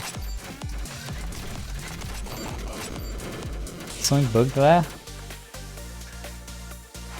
Why did I have so much money? Don't think I lost my money when I restarted. Yeah, I mean that's probably an issue. Gives you a ton of oh, right, okay. Well, yeah, that probably made things significantly easier last time as well then. Didn't even notice. Cool effect. This is alright. You just need to give me more information. You need more information, like, just better UI stuff. Tell me more about things. Maybe use a better font, you know, not black on green, and put like a background of this, and you know, I mean, these little boxes look kind of alright, but you don't really need that typewriter effect. Waste of time. Just show the information immediately. Show with a nice font, nice border on the text box. You know, look at like the tooltips I did for my Legendary game, right?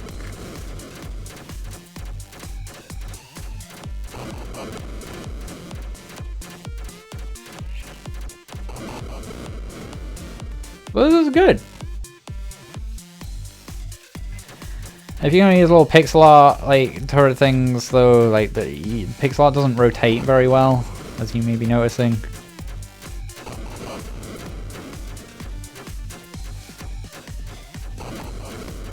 And this is this is kind of Mixel City, really. If you want to do pixel art and have them rotate anyway, pick a consistent resolution and stick to it so that they kind of rotate with the pixel art, and it still probably won't look amazing. Or there's other ways too, but it's harder than doing that.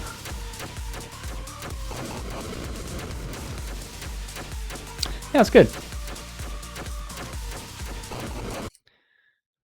Yeah, well, that's a trademark you probably want to drop because it doesn't look very good. So it doesn't matter, like the game we just played before that, like Metroidvania thing, someone without really particularly great art skills, but they just kept things consistent and it looked like miles better.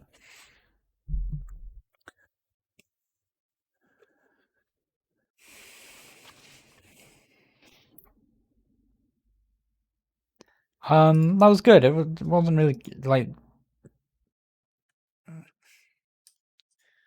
just the lack of information and stuff really is what held it back. I love playing tower defenses. There were some cool ideas. I like the tower that just every now and again stunned a thing. That was cool. Do like me some tower defense. Next up is Oddpump by Dietzribi. A 60-second time loop where you cooperate with past selves. Golly. Oh, I didn't rate Milk Store. Sorry, Milk Store. Got to rate you. Like it's such a shame with Milk Store. This is the game where you had to do the runs and the milk, because, like, as I say, if it had more stuff going on, I reckon it could have been really, really good. I liked where it was going though. Animation, yeah, I think it was trying to do something fancy. It just didn't really manage to get there. Stuck in a loop. Yep. Well delivered. Graphics were actually pretty solid. Yeah. By the way, amazing, but they were consistent. They did the job, and I liked the little running thing on that guy. Was quite cool. Back to yeah, go one more. What kind of mood? It had a consistent feeling and aesthetic about it. Not like astoundingly impressively so, but it had something. Overall, 3. Yeah, I only need 3.5 because I really like the idea here. It just sadly didn't get time to be executed incredibly well, which is hard. I know from experience. Anyway, Oddpump. Yalda is stuck in a 60-second time loop, but every time It resets, she gets another clone that repeats her previous actions. Alright. I feel I've played this game before. Got a web version. Do we recommend the web version? Well, we're gonna play it 'cause you gave us it.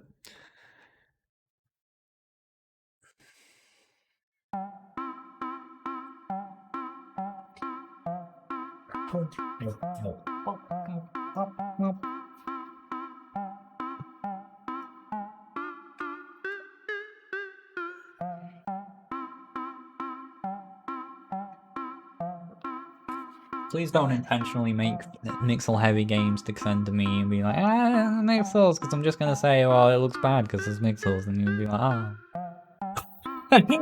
That's gonna be the extent of the joke. So it's probably not worth your time. Anyway, Oddpump. Audio. I quite like the audio. The only problem with web version, I can't really full screen. I can do this kind of thing.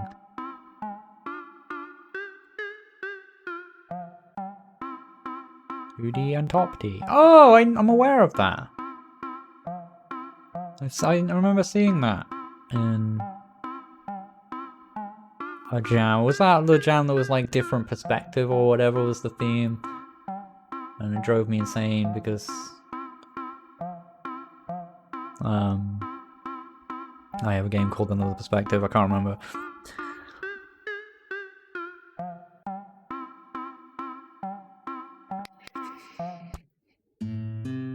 Oh, combined. Oh, that was, yeah, even worse. What a stupid theme that was. Good game they got out of it, 2D and top D. Again, proving that the theme just doesn't matter at all. Yeah, I think I did actually. I think it was part of like my playing rate for that. Many heroes tried to find it and failed.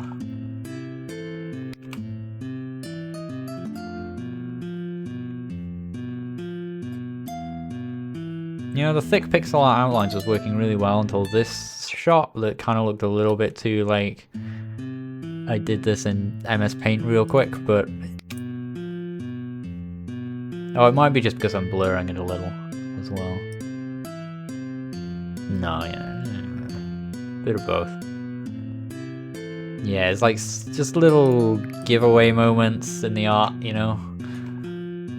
Oh, the Gem of Immortality, nice. Gently. Oh no.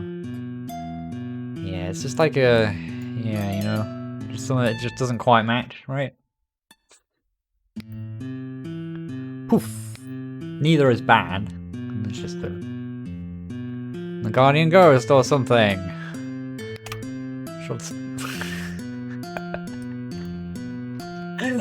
Alright. You broke the gem. Your punishment is being forever stuck in a 60 seconds time loop. That's not a Zoom thing either, is it? No, okay. In order to lift the curse, find the 8 shards of the gem. Echoes of your past will help you on your quest. They allow you to jump on their heads. Good luck, y'all there. Arrow key to move, jump, etc. Alright. And then we get, listen, it looks way better. What's going on? I mean, Ugh. The red coming out there is a bit like, is that like a gush of blood or something or what? I don't know. Anyway, so I know time's moving on, but like, style-wise, does this work? Do these go together? They both look really nice. This looks really nice. This looks really nice. Are they from the same game? I'm not wholly convinced. Alright, so I kind of just need to spend all of this time. I get the idea here is I need to spend like all my time here, right? Can I like speed up time? Oh, fast forward. Good, I'm glad that's a thing. Now we have to wait for me dossing around talking about the art to actually stand on the button long enough for me to get through. There. Oh wow, and that same loop is still going. Okay. Maybe if I like do this a whole bunch. Eventually when time plays back. I don't know if time is going to remember that I was blocked here or just remembers my inputs. And probably just going to get stuck against that thing only. But anyway. rewind as well? God.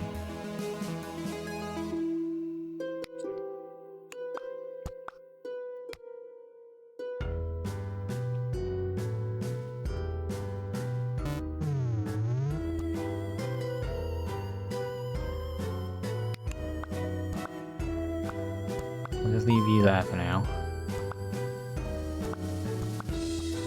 It's me is gonna go over here. It's gonna try anyway. A little tight. Oh yeah, we said they can jump on each other's heads, right? So I'm just gonna chill here. It remembers inputs, okay.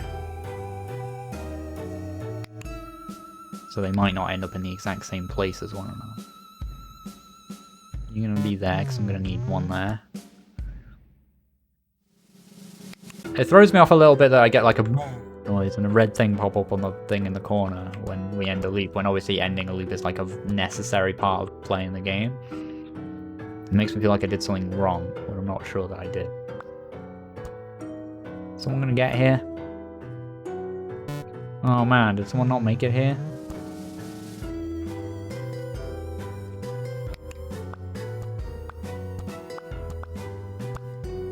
Oh, what's that about when that comes up?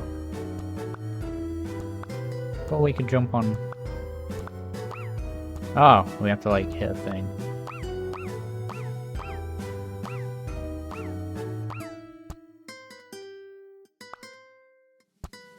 God. Yes!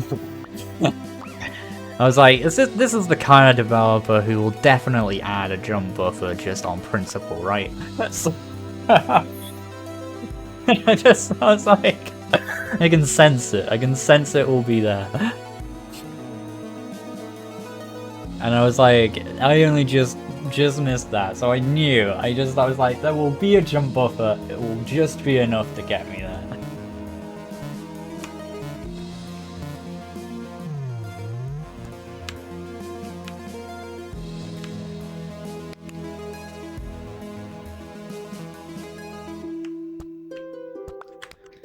Okay.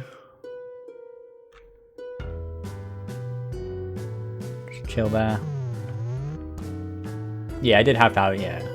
Still sort of needed another one.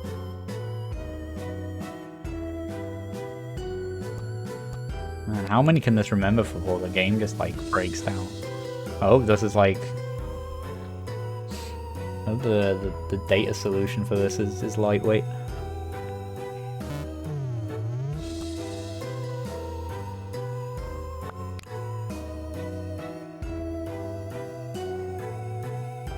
Probably.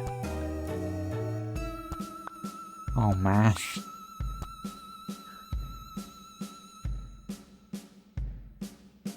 I think I'm gonna need several, right? That's gonna be interesting.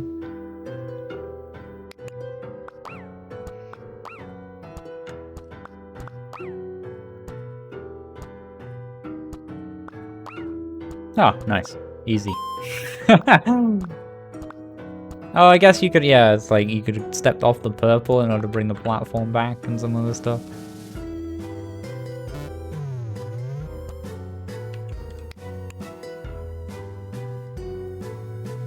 Was there, I think there was another way that way, wasn't there?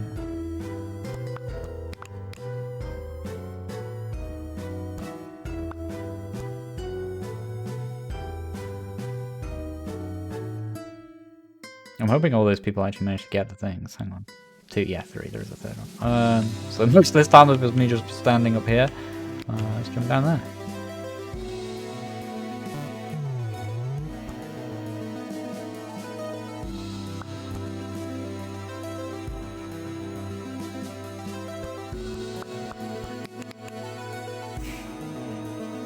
Just leaving little things for myself in the future. Like, oh, you jumped twice there. Get down! Stop! Stop talking about the game! Get down and touch the button! Stop it! Past Sean! Past Sean! Go down! Down! The button! The button! Go hit the button!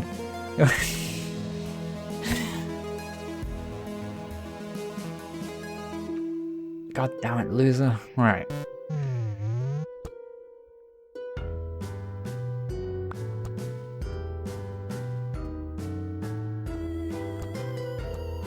The guy who comes in, does his little double jump.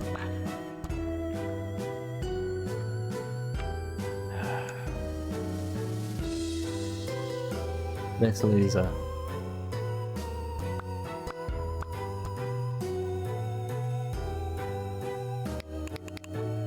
No, he did repeat. I wasn't mad at the. Yeah, I wasn't like, oh, he should do that. Like, it's because I was an idiot and I just stood up there doing nothing for ages. It was entirely me.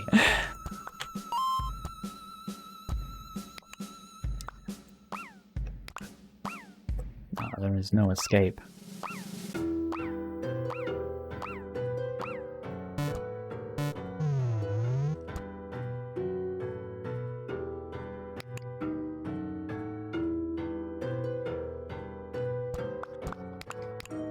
I like the character art and animations a lot. I don't.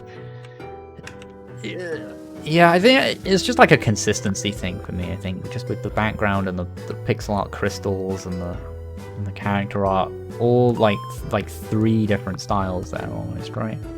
Does that just take you back there?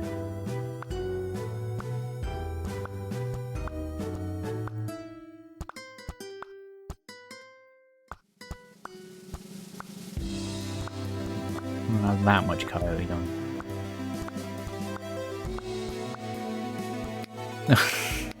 I got here in the end. I was just kind of doing this for 8 years. Probably gonna have to send another one that way.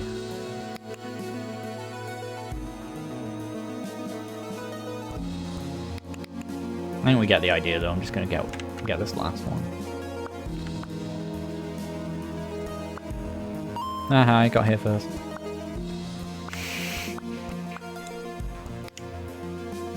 Oh yeah, so he does, yeah, just remember the input, so in theory you could, yeah, it's kind of like how Braid works. That's good, because I probably need him there anyway, right?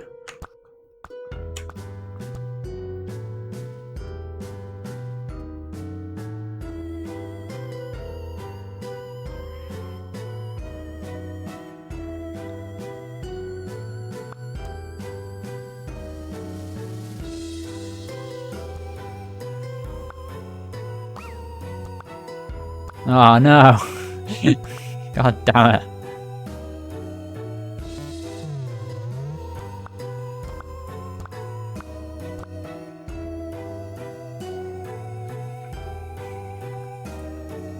It's 6 loops. The whole thing is 6 loops now.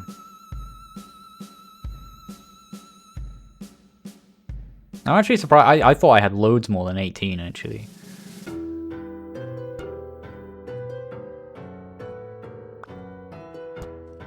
Oh, I actually didn't need him to get over here anyway.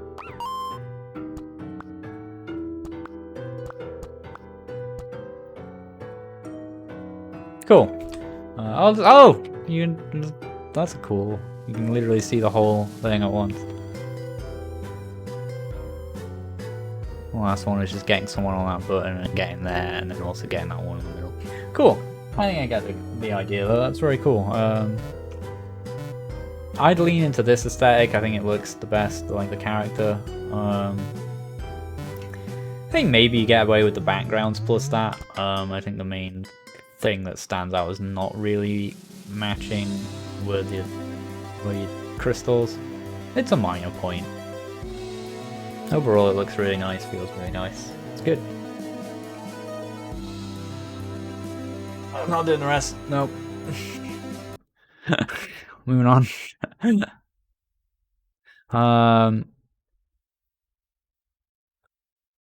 It's just how it be. I commit to finishing too many of these and then it takes way too.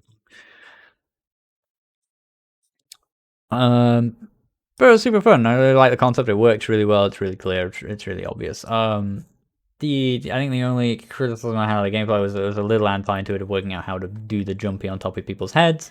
But you had a little floaty thing that showed that you were in range to do something. So it was only through a small amount of experimentation it's ever going to take to work out how that goes down. And you explicitly say that it's possible to do as well. So that works out in the end. And it controls really nice, feels really nice. It's clear. I think so. Yeah, I think obviously a lot of designers kind of thrown together for a gen thing, and there's probably lots of ways of doing things that weren't the intended way of doing it, but that's also kind of fine too. And actually quite interesting in terms of, I mean, as you say, people finding fun routes of being able to do it in a very small amount of loops and so on. It's very cool. Yeah, I like it a lot. It's very good. Animation stuck in a theme is definitely there. Stuck in a loop. That's what it is. Get things. I mean, this mechanic isn't like brand new. It's not like an entirely new take on it either. Like I've seen this before, I'm sure we all have. But that doesn't make it in any way bad or not worth making, right? Yeah, the graphic like all individually really good. The in-game sprite's way better than the cutscene art. Despite following the same sort of style, it looked a little bit more rushed together because it probably literally was, right? Ludum and all. And there's just little. It just feels this doesn't quite feel like it matches this. Doesn't quite feel like it matches this. Also doesn't quite feel like it matches this. But it's close. It's close to being consistent, and I never think it's good enough that you. Eventually, when you make them good enough, that a little bit of inconsistency merges to be mostly just sort of all right. And this is kind of one of those. Yeah, I really liked all the sound effects in it, and the music was good. It was nice. Humor a little bit. Mood. Weird category, but my soul says 3.5, so that's what you get. Overall, yeah, it was really good. I liked it. It was good. Solid.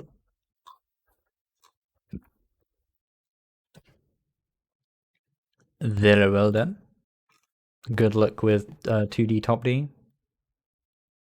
Feel free to drop Steam link to that in there if anyone wants to go check out that game those guys are working on. You can drop that and people can go wishlist 2D Top D because it's quite cool.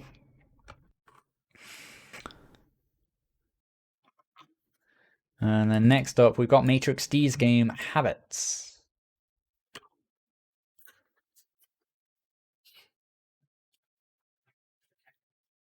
Don't you tell me when to take a break, I'll tell me when to take a break. I can take a break at any time I want. I don't need you coming here telling me to take a break. I don't need a break.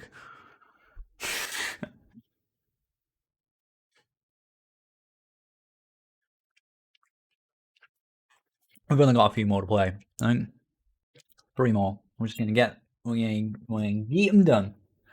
Pretty short one today, all in all, I think, because we've gotten through these a little bit quicker. Yeah, feel free to check out 2D Top D. It's the game. The game we just played was by a guy who's working on that game, which was also based on a Londari entry. Looks quite cool, like a top-down game, but also a platform game, and you swap between them. It looks good. Go do the wish list thing, and so on. Go for stable version when downloading. Doesn't have more content, but less bugs. Alright.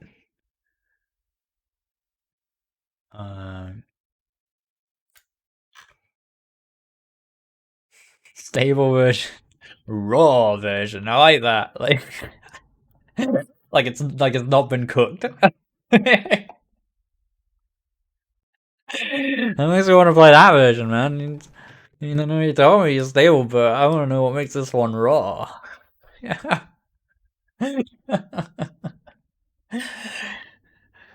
I mean, if I'm judging it by Lunari, I feel like I should just. But if it's just about books, and you say it's not more content, and it's just books, then fair enough. I'll trust you.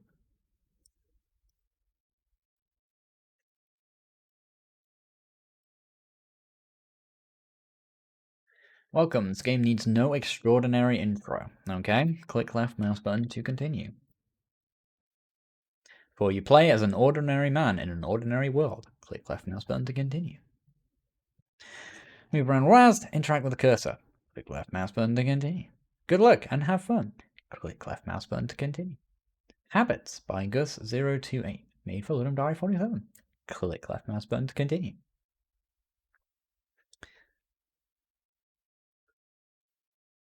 Is this... There's like lerping to my mouse position? I guess it must be, right? It feels like slightly slidey. Interesting. Good enough though. It's accurate mostly. The drawer is filled with red shirts. Also some cool hats in there. I want a cool hat. I think the joke was that the red shirt is what he's wearing, but then hats, I'm not wearing a hat, I want a hat. Well, come on, you just woke up.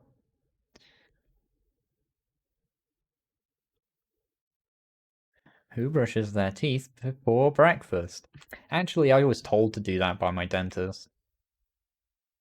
Because they say that a lot of people want to brush their teeth after breakfast, but then they do breakfast and then get on with their day and they forget to brush their teeth anyway. And so it was recommended as a thing to brush it like immediately, so like it's just like the first thing you do to make it easier to remember. Didn't work. I still do it after breakfast because no one wants toothpastey breakfast. Because the point is not so much about cleaning your teeth after, like cleaning your breakfast off your teeth. That's not really the big deal. The big deal is cleaning the mank that's been allowed to like form on your teeth overnight as you've slept. So that's the point of cleaning your teeth in the morning, not so much just being a thing about after breakfast. There is some hair stuck in the drain.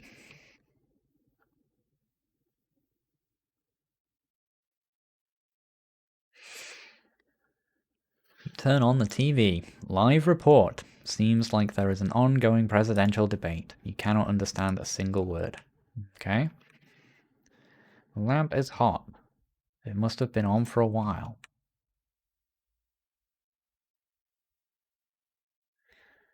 I mean, if this is set in modern times, I guess that the reason you can't understand it is because it's just two old white men shouting at each other. Anyway, the fridge is stuffed with food. You decide to open the jar of pickles. You have pickles for breakfast. Ah. You open the oven. It smells like burnt bread. Thankfully, you took care of the dishes yesterday. Seeing the empty sink fills you with determination.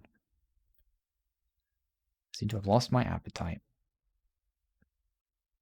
You cannot go to work with a breath like that.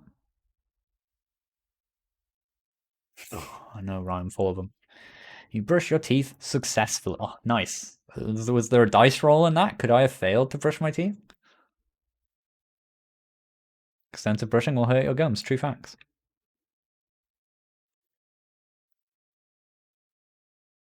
But also, one should remember to brush their gum. Someone's playing Among Us. Video games instead of working. The employee has written, "It's not me," in the chat. You decide not to snitch. But there's no people here. Like that in the middle of a game? Can't start working without at least one cup of coffee.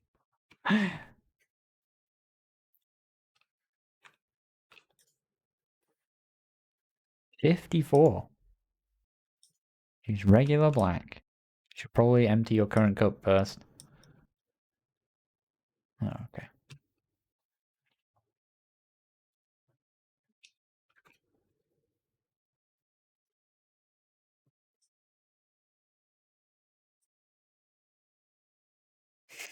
What?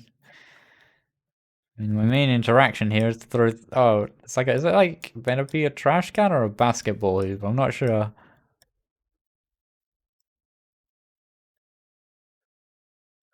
Is this my job? Delete files. The fun job.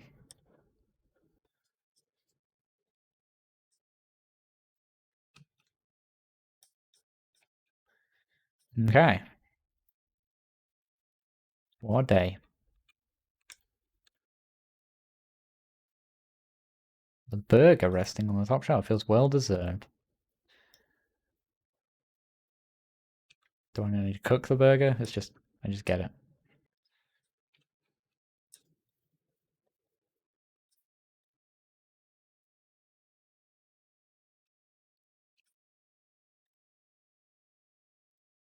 Wow, that's a long debate. It's going on all day.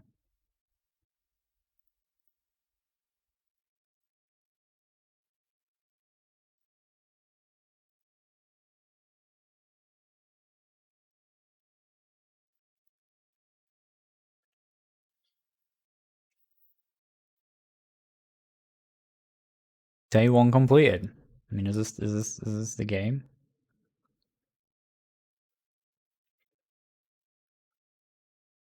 Does anything change?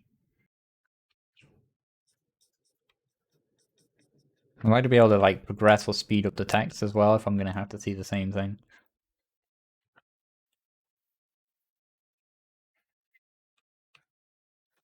It's gonna catch on fire. Hell, it might.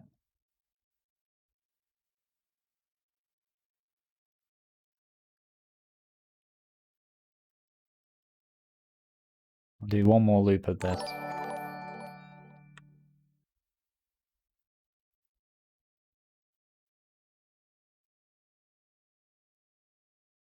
Thanks, Hostile James.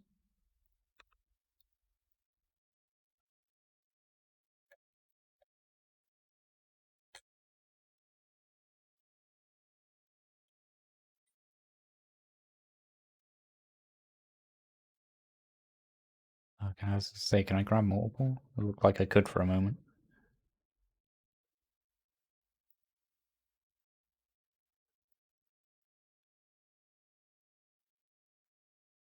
Mm-hmm.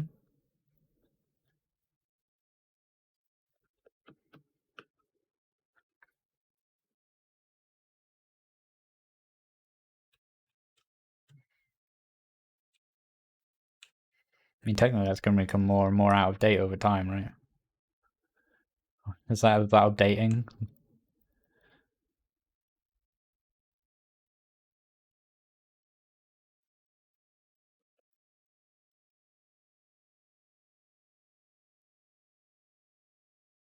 Anything? Is this just it?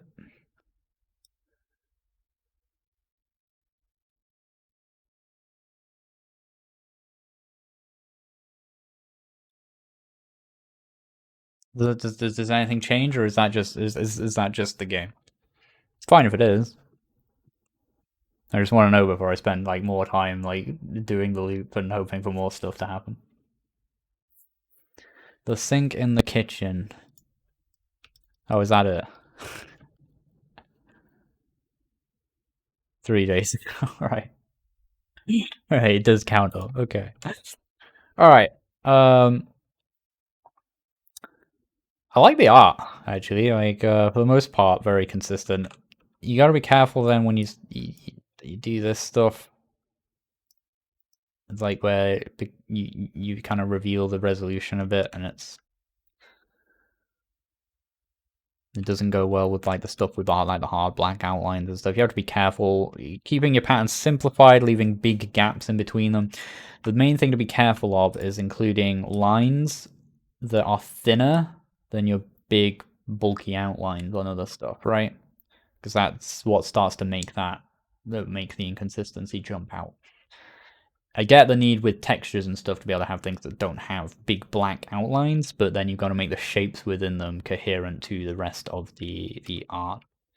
Like this works with it. Like this stuff like that works with this style, I think.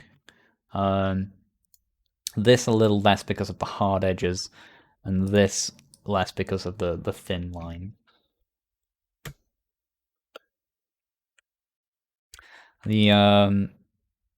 The text is good. I would like to be able to like, if you're gonna do it on a loop, allow me to skip through it, or at least maybe make it so I can typewrite it faster. If I press a button, like it fills out right away, kind of thing.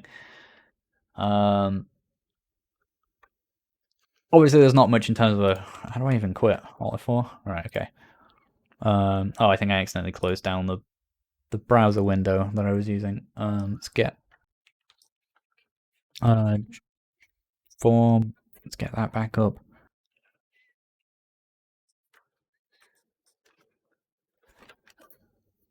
I'd like to see more things like happen within the loop than just that. And if the point of the game is just that it's continuous, like loop, I mean that's fair enough, I guess.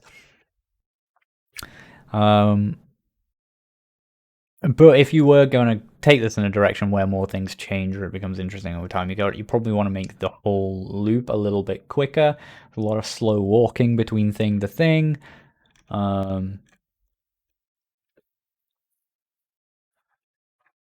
Like it's just kind of a slow pace.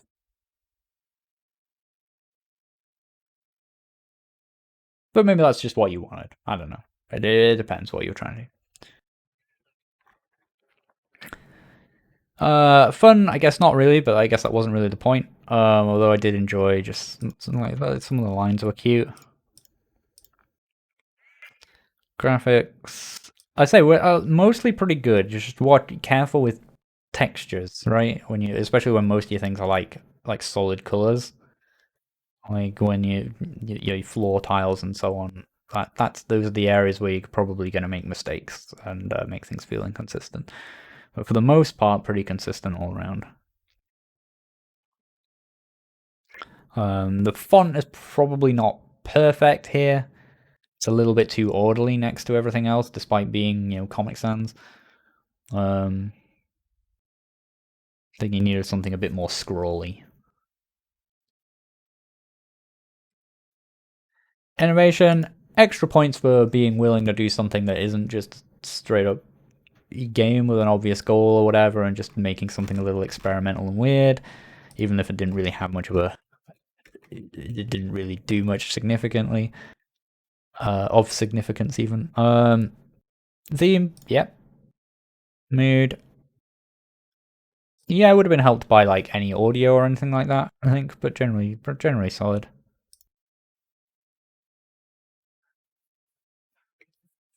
Yeah, yeah, it's all right.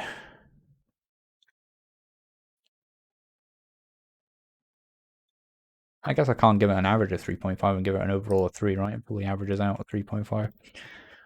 Cool. Oh, no, someone got a code error. Thank you for that one.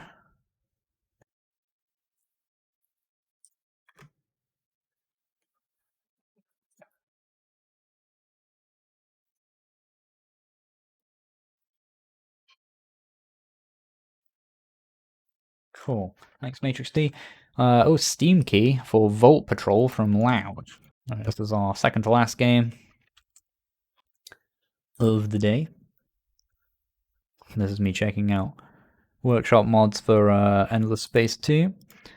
And this is me inputting this code. Vault Patrol for beta testing.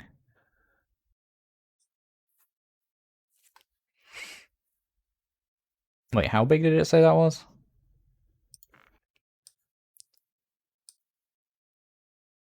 Well, not that big. Let's find out. It's not downloading hella fast, probably because I'm streaming. I don't know. What's it downloading instead? 2 out of 3 downloading. Oh, so many updates scheduled.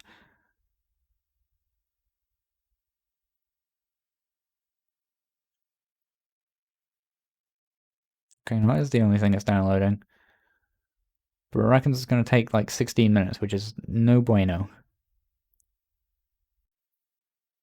And this is probably the issue with Steam key ones, that it could end up taking ages to download if it's not a. So I don't really have much control over it. Is it going to speed up?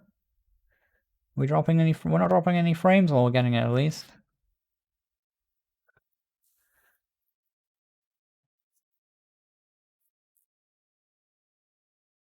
Wait, 3 gigabytes? I mean, it says it's only 163 meg.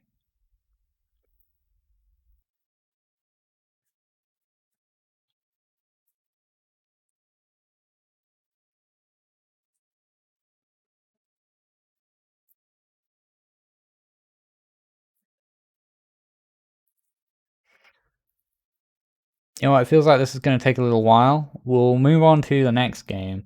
If this is downloaded by the time we finish that game, we'll play it. If it's not, come back next week and we'll do it like as the first game or whatever, right? Yeah, but if as long as it's not on Steam, it might download faster. So we'll see. We'll make them race.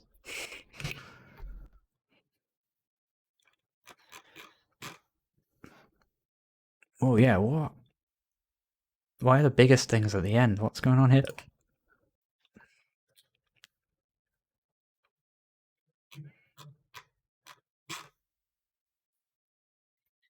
With crash fixes, with graphics options. Which version do I want? 107 UI and AI updates. Which version do I want?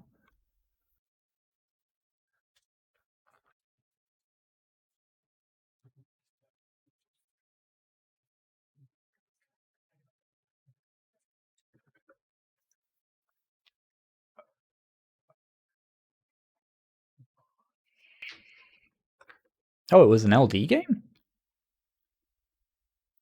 Oh god, yeah, it is. Yeah, I'm just looking at all the stuff in it, and I'm just like, it kind of skipped me over that it was even a Legendary game. This looks like quite a lot for that. 1.2 will be fine.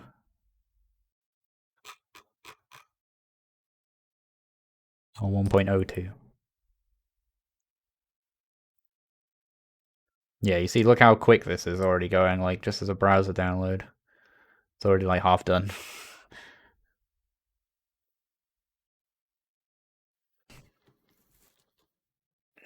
We've never really run into that issue before. Steam usually download quite quickly as well, but just for whatever reason, it's getting that one pretty slowly.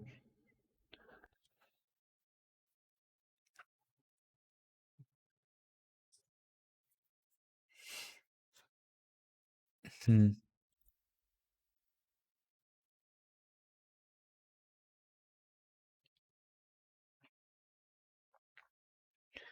And it's getting there. I think it's like half done.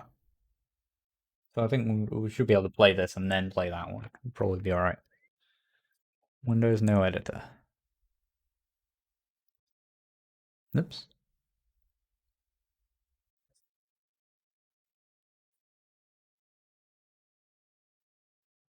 I didn't really read anything about how to play this, so I hope it tells me in the game.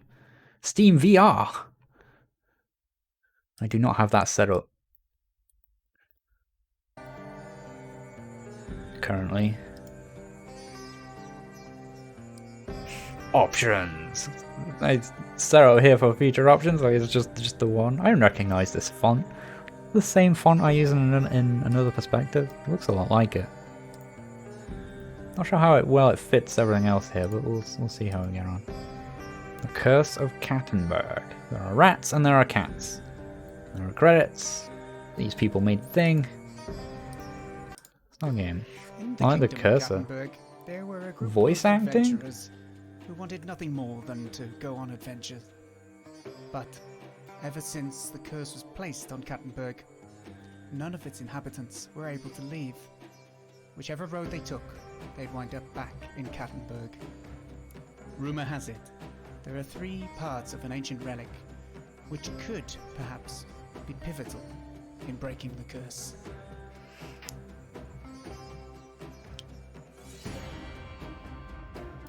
Oh man. If you just said the other version had a tutorial, I'd probably prefer just to play that though. But let's find out. Roll die. 1. Right, we gotta get right. Okay, this feels like a talisman, but with cats or something. So looking around, you see nothing of interest. The adventure continues. Okay. Don't know what these are. Oh, is that our party? A warrior and a mage, they have numbers. The mage has a lot less. I'm guessing that one's health. It's got 1 point of what I presume is some sort of magical stat. Or more. I'm not sure what those other things are, but I guess we'll find out. Roll a die. Sense that you are being watched, and you are right. A rat pack sweep in to attack, catching the party off guard. Attack! So I don't really know if there were consequences to escape or not. Wait, what?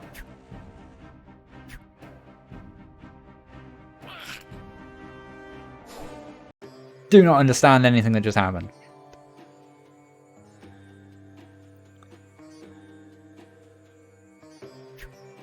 Target. Place character card to attack or defend character and slot E2. Alright. Go get him. Okay. Oh, we already hit E2.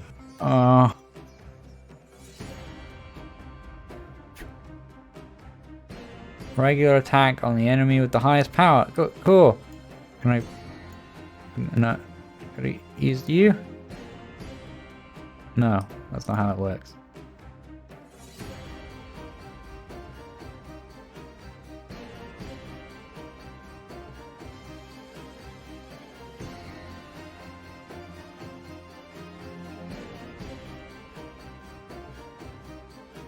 Don't know what that did. The effects are very pretty.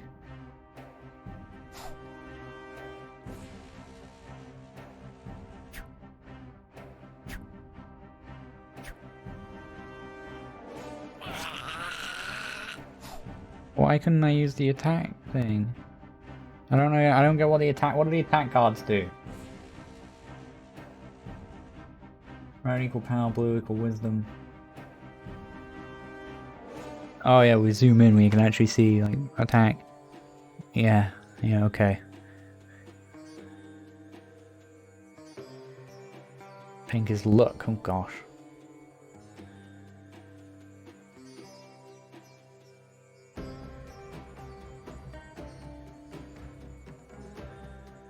Cost AP to... oh, okay. So, guaranteed crit on random enemy. Well, there's only one, so mess them up. Oh, okay, so I looked like I couldn't place it, but I guess I just missed it on that one. Alright. Escape. Oh, we can just escape. Did we get anything from winning that? Was there any loot or anything? Was there an advantage to doing that fight?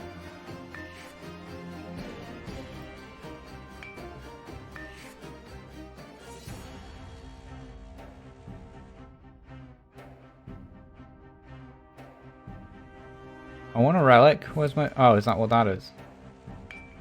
It's a little bit hard to see. A weird board layout of like nothingness and then just fights. I don't know if that was randomly generated or something. Welcome back, adventurers. Oh, maybe. Because now it's got a new layout. I think the randomness might need to be a bit less random. Or maybe it is, but I don't know. It's weird and chunky.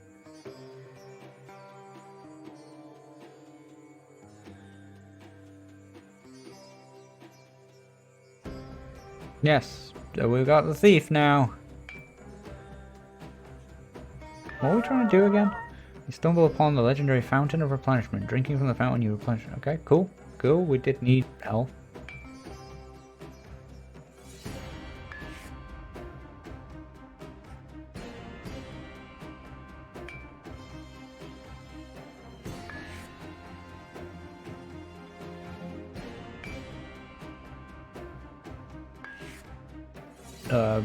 Attack!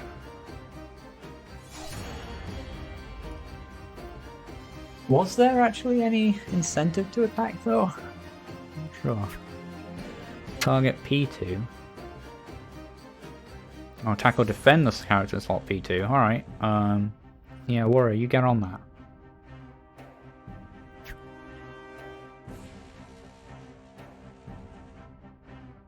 Does that mean I'm not in slot P1 anymore because I'm over here, or am I still considered to be the character in that slot for when things attack me? I'm not sure.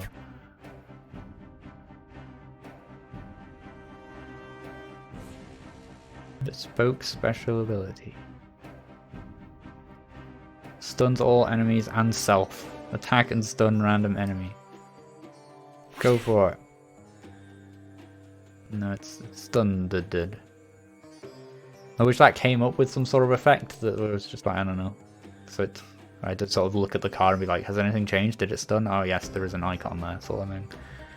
So it takes an action point to flip a thing, so I guess there's no point flipping a thing? Well, I'll just do it anyway. Oh, I suppose I could have had them defend people, I don't know. But yeah, they can't do anything yet, right? You can't just... End turn.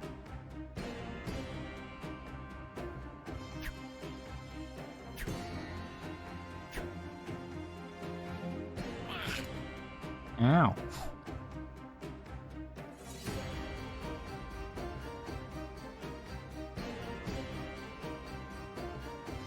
Oh, interesting. AoE for 50% damage. Yeah, that sounds good.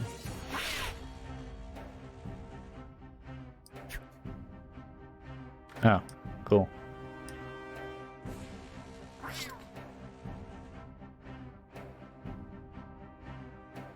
So is that worth doing? I mean, for the jam so I can see the whole content. Possibly, I don't know.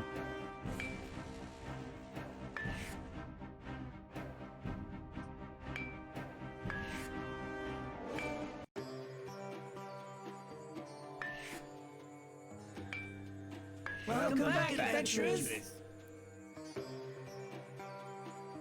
The person looks cool, but I'm full. Oh.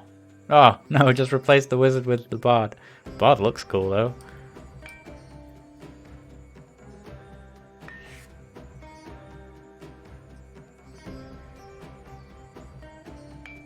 Oh, these guys have way more luck than the warrior and the wizard had.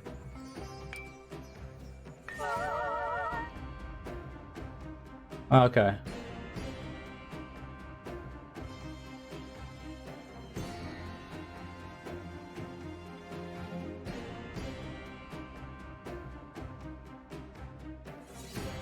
Ah, I see.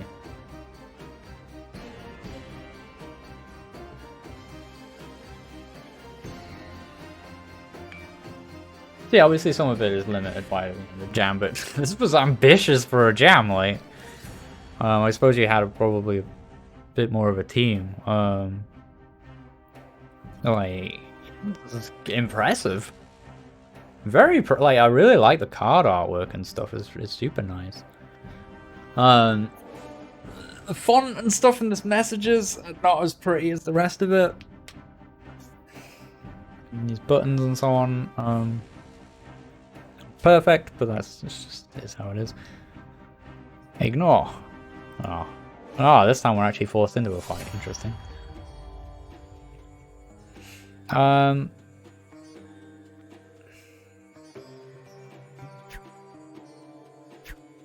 So in theory, I want to reveal the ones up here then, right? Because they're going to stay revealed the longest or something.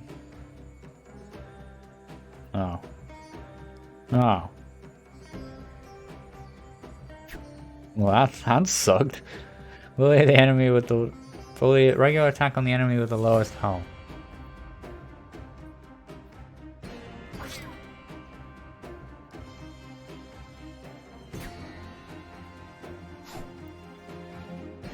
Oh, right, but it doesn't actually do that in this version. Or unless, like, I'm supposed to remember where they are.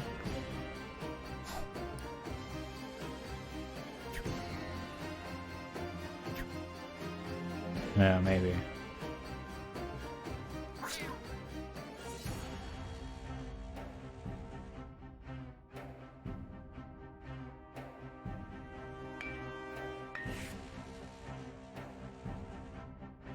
Yeah, I really like the pretty card backs and the art on the like these guys, the characters and stuff, and the icons and cards in general just look super nice.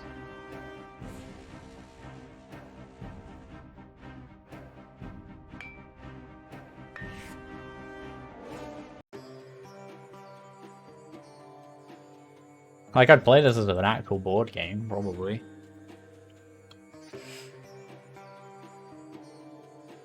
I think I'm done though. I think we get the idea here. This is cool. Like, I don't know where it goes. Like, if you're trying to get to somewhere or do a thing. I'll get 3 parts of an ancient relic.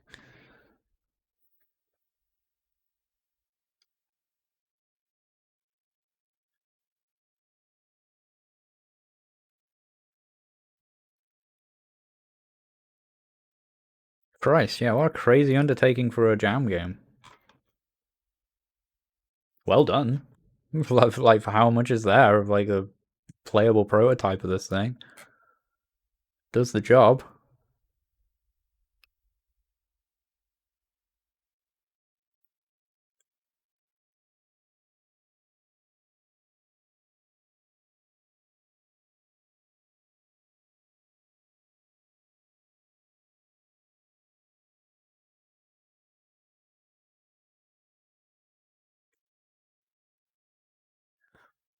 Yeah, like that's super impressive. Like I only even take half a point off for just like some of the UI and stuff just feeling a little bit slapped together and so on, which I'm sure you're probably aware of. Um, but honestly, like just like the really pretty cat designs and the really nice artwork and the cool sparkling effects and stuff like that, like, that's real nice. Right, I get it in a loop on the board for the thing. Fun.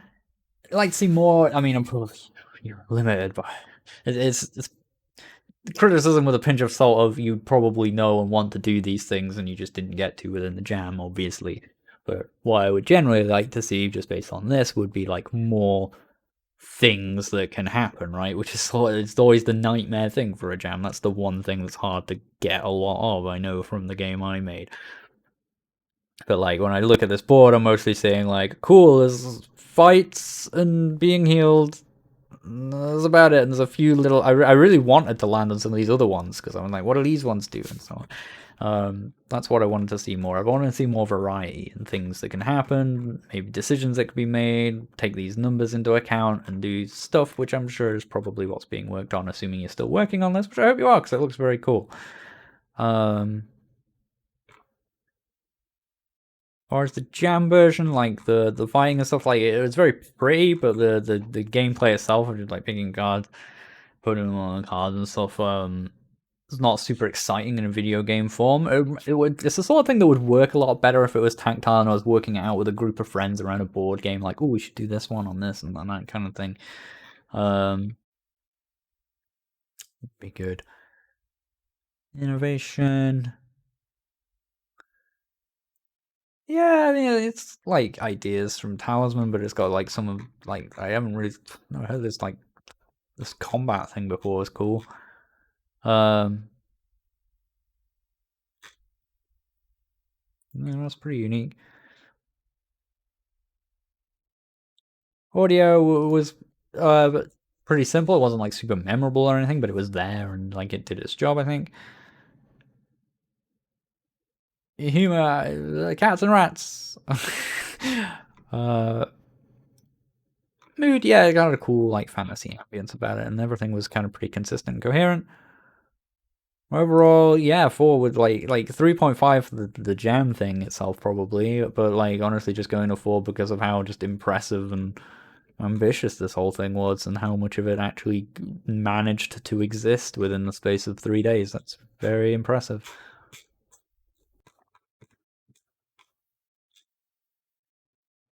Well done, it's cool.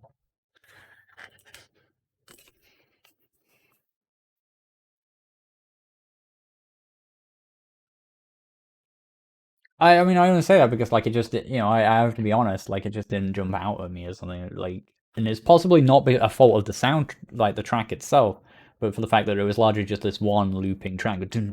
Oh, I can't even sing what it was, like, that it just sounded like this sort of epic-y kind of fantasy combat thing that was just playing just all the time while we were like moving around the map and doing stuff. It wasn't context sensitive or anything like that. It just like there was just one track going on, and that could be the best track in the world. But just looping for the context of an entire game, especially a board game type of thing, that's going to struggle to like leave a lasting impression of something that like really works audio wise or really sets a mood or an ambience, right? Even if it's a really good individual track, which I'm sure it may well have been. That's not necessarily the fault of the person who made the track. That's the ability of the track to synergize with the rest of the game as well.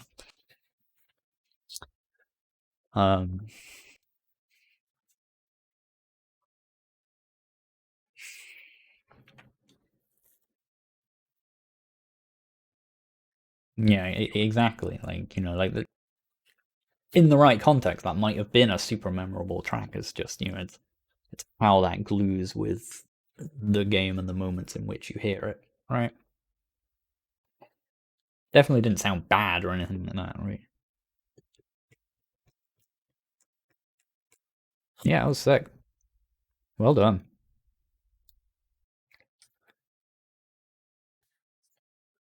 Good luck. I mean, I hope you're still working on it because it looks really cool. Anyway,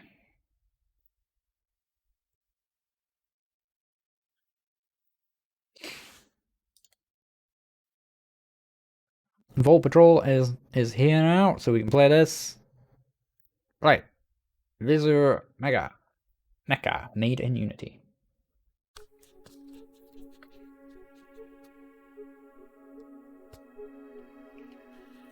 Loading. Is it? Development build.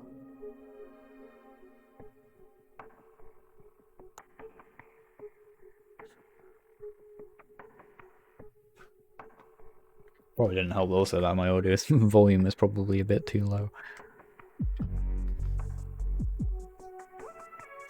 Thomas. Grab that. Options. They have a little wishlist button. Cute. Discussions. And like little distinction between game options and options that will probably take you to a browser.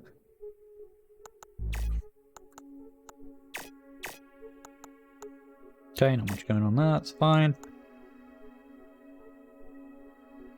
Beta 02. I know obviously the Beta 02 is kind of slapped on there, but it does look a little bit off with the rest of the thing. You've got like this is like quite sharp and crisp. I mean, slightly rounded corners, but like mostly quite like sharp and so on. But then like this is like very rounded. I'm surprised you went for rounded edges on this based on just, I don't know, everything else about the design of this logo looks like it should be about sharp, clean, crisp edges, you know? Like you've got on that like the bolt that kind of goes through the middle of it. So it's weird that you've got kind of this like soft round stroke on it all. Return on your keyboard or okay. What was that screen about? My name is. Why didn't we just come straight to this? My name is Amos, architect. Or was it just telling me about how to press continue? I guess. But I mean, I know that because that's how I triggered them. Whatever. My name is Amos, architect of the security system known as Vault Patrol. You volunteered to participate in the test I developed to control the efficiency of my system. Try to dive to the end of the complex, or drive to the end of the complex without being seen.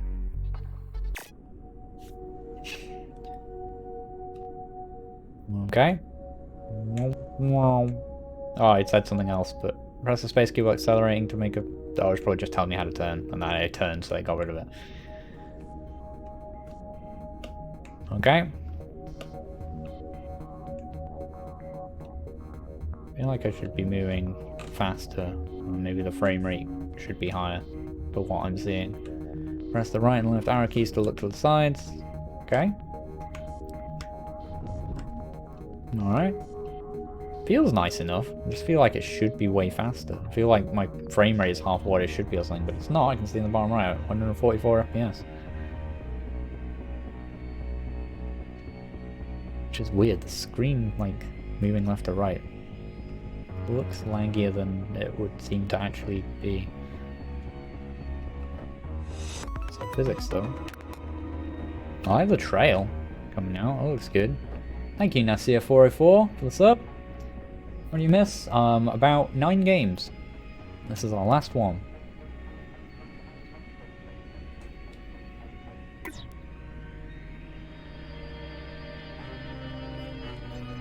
Okay.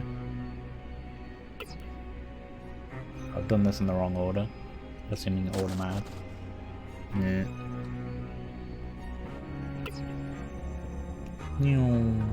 Weird thing to do in a car. I thought this was going to be more like a racy thing. But I guess maybe this is starting to make sense why it feels kind of slow. It's actually more cerebral than that. Oh, it automatically hit a 3. So I hope 3 was the first one. It's not! Well, deactivate. Oh, I see. Cute. Cute little level design trick. Weird mechanic, but nice trick to teach you it.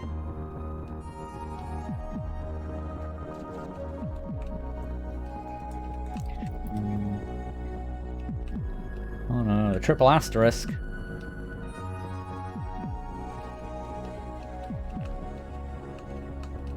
Decrypt. What's that say? Decryptage. Oh no, no, no, no, no, not like this. God damn it.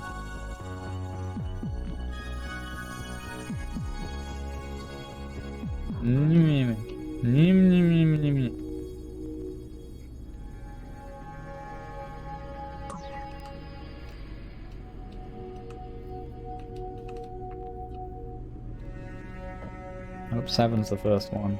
God damn, it probably isn't. Where's the number? Am I missing the number? Fine here now. Where's the thing what tells me the number?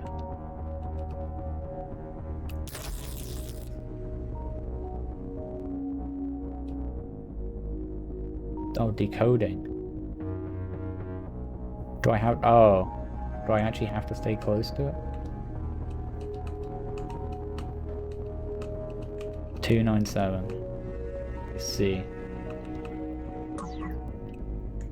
So some sort of animation that was happening there might have helped, even though the obviously yeah, translation bug, but something else that, like, I don't know, some sort of bar filling or like some sort of like filling effect on the text or something like that.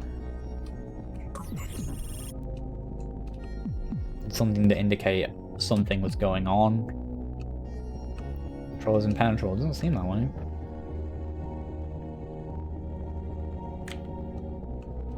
This is cool though, I quite like this. I get it now. Like, I was like, I was a little bit worried about how like slow this thing was moving at first, but now like, yeah, now we're actually playing the game, the pace of the game suits it. I want to get in one of those cars, they look cool.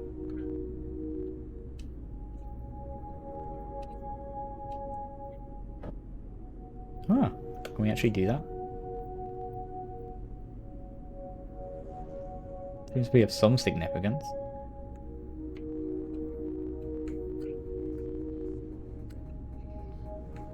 Is that like a cover thing? Like a Assassin's Creed bench? He's still doing that thing where he sits on that bench. 973. Where are my numbers at? Not here.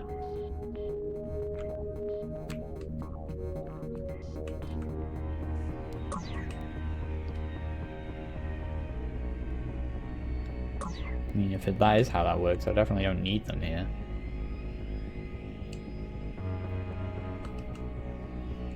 Yeah, the boosters are very nice. I like the trail effect a lot. And the little flames. Yeah. Nah. Does it random or no? The pattern's the same.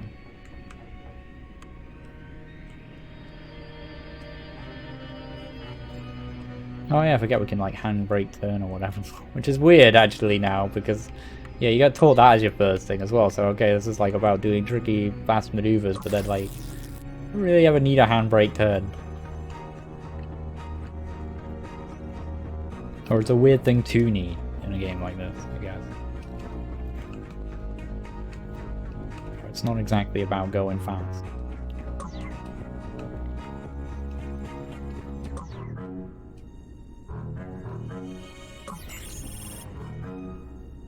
Go, go, go, go, go, go, go, go.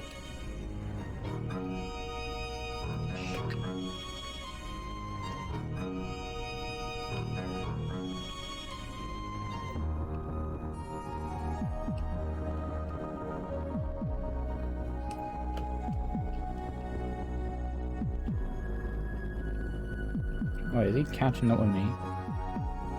It's actually pretty fast, this boy.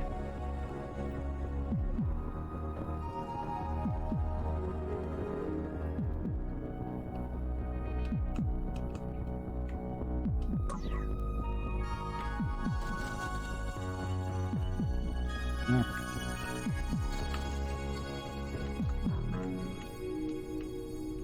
Oh man.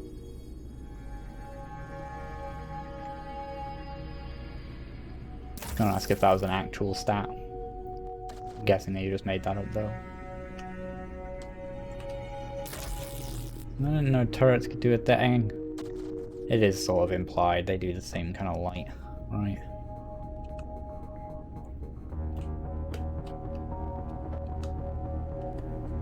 Decryptage. It's a funny word to use for it. I know it was just a translation thing, it's just a funny... Like, I know some people who would actually say it like that. Let's do some decryptage. Wait, why am I still following it? I know the code now. Ah! Proper drive-by there. Where's the 4?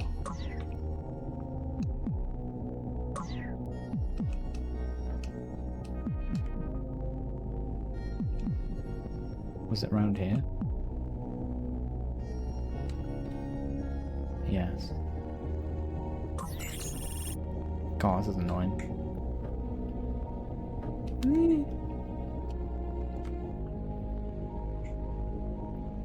Yeah, if those are little hidey spots, they're not really very useful, like the car parky bit. I don't know if that is what they're for, or if they turn green for some other reason. Right, I get the idea here.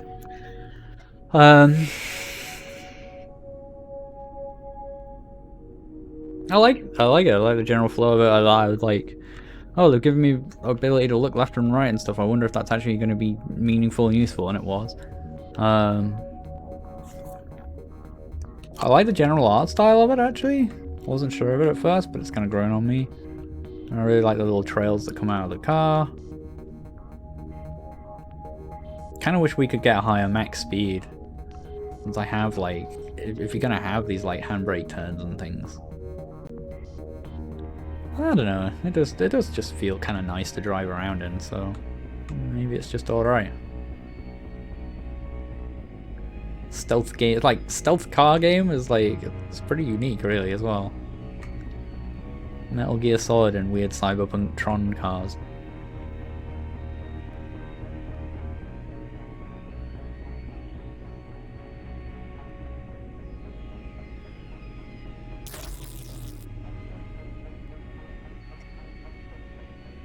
I don't really like those turrets though, they're like just walls that kill you.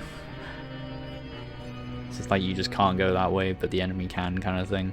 I kind of wish that was represented by something else that didn't let you make the mistake of driving into it.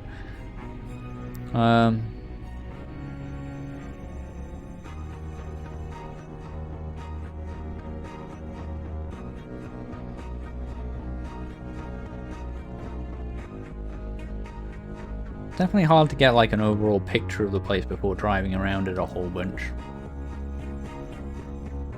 But I don't know, that's really an issue. Interesting to see how it develops more, but it like... It's very slow paced, which is good at like the beginning, just for showing you how things work. But now I feel like I'm seeing the same things again, just with like a little bit more complexity of arrangement. Rather than just being shown new stuff, and I feel like I'm just doing the same thing again a couple of times over, and it's not like changing or staying interesting in a way that I kind of expected more of when I saw the first couple of levels that felt quite nicely put together and designed to show you new things. Like, I'm not really learning anything new here. Like, the last thing just added turrets, and now it's like, here's another level, and there's another turret. Maybe there's 2 turrets. You know, it's a bit like, like.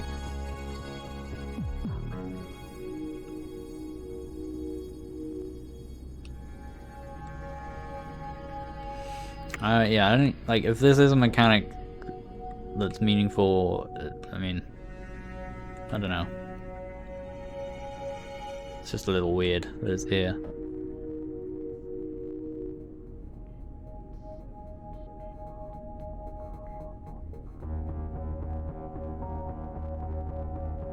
Yeah, no, I reckon you got it right. I only thought it should have been faster at first because I'm like, I'm in a car, it's probably gonna do some kind of racing thing, right? And it's called Volt Patrol, and it looks all zoomy and cool. And it was a bit of a warning flag to me that I was moving so slow, and I was like, that's a bit weird. And it's like handbrake turns and stuff. But then when the actual game was revealed of being like a stealth thing, I was like, oh, this actually kind of works. This makes sense. It makes sense that it is this kind of pace.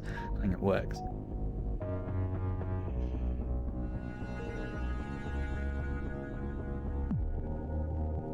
No, I don't think this is a Lurendari game. Nakakwa. This is a Steam in beta thing. Yeah, I feel like I don't know about not evolving fast. I don't know. It's just like I learned a couple of new things, and the next few levels just aren't really very interesting. I'm just sort of doing a bit more of what I learned already. You know, find the number. That's cool. I like that it's hidden under a thing. There's something a little bit unique. Gotta knock the things out of the way.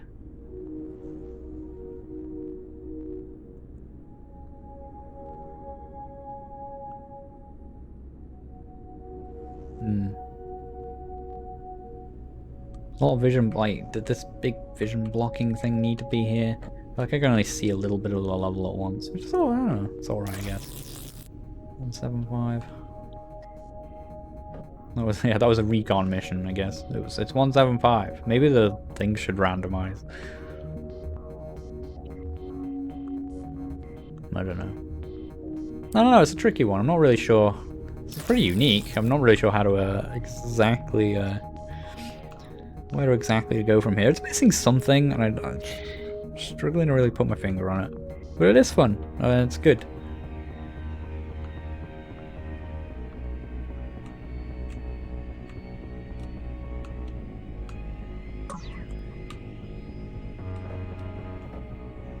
Like the trails give you a nice idea of like their route to some degree when they're on smaller paths as well. Ugh. Yeah, not a fan of the turrets really. They're alright, they're just a little bit of a dull mechanic. I'm not just saying that because I keep hitting them.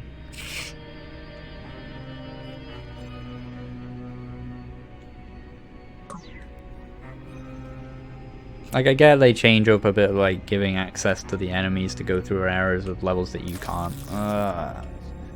It's a little hard to know where's going to be safe as well. Like, I know obviously it's the beam of light, but it seems that it's a little bit fuzzy at its edge of knowing where, like, where it's going to count and where's not. So I'm like, okay, just get in the corner.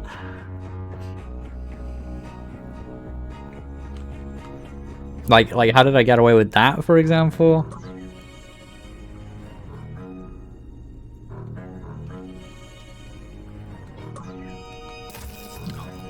Yeah, I just keep forgetting about that one as well. I don't know why. Anyway, I get the idea. It's cool. I like the general concept of it. I think you're probably like the general feel of it is good. Keep going. You probably know better than I how to make that better.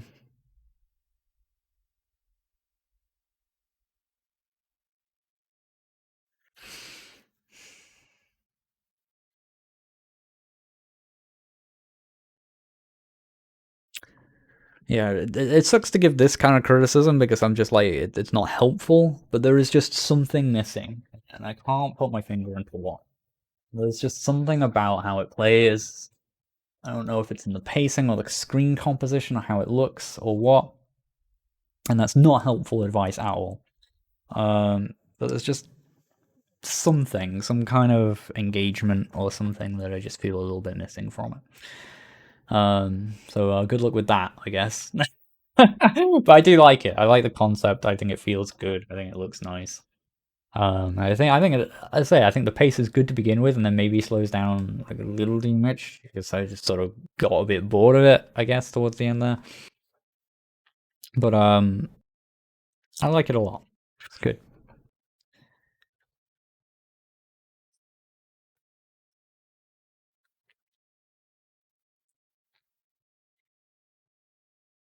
I don't mind the introducing one thing per level. I think that's fine. It's just got to the levels where, but when it gets to the level where you weren't introducing one thing, you were just adding.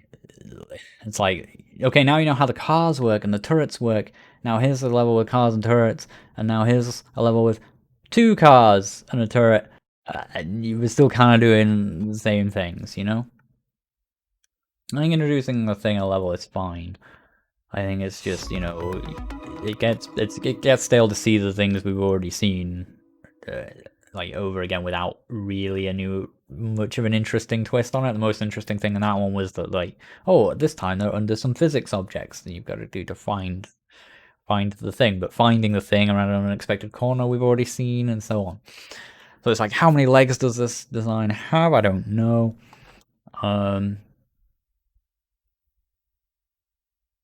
I guess that's, I don't know what. I'm not a huge stealth game person generally, so I don't know.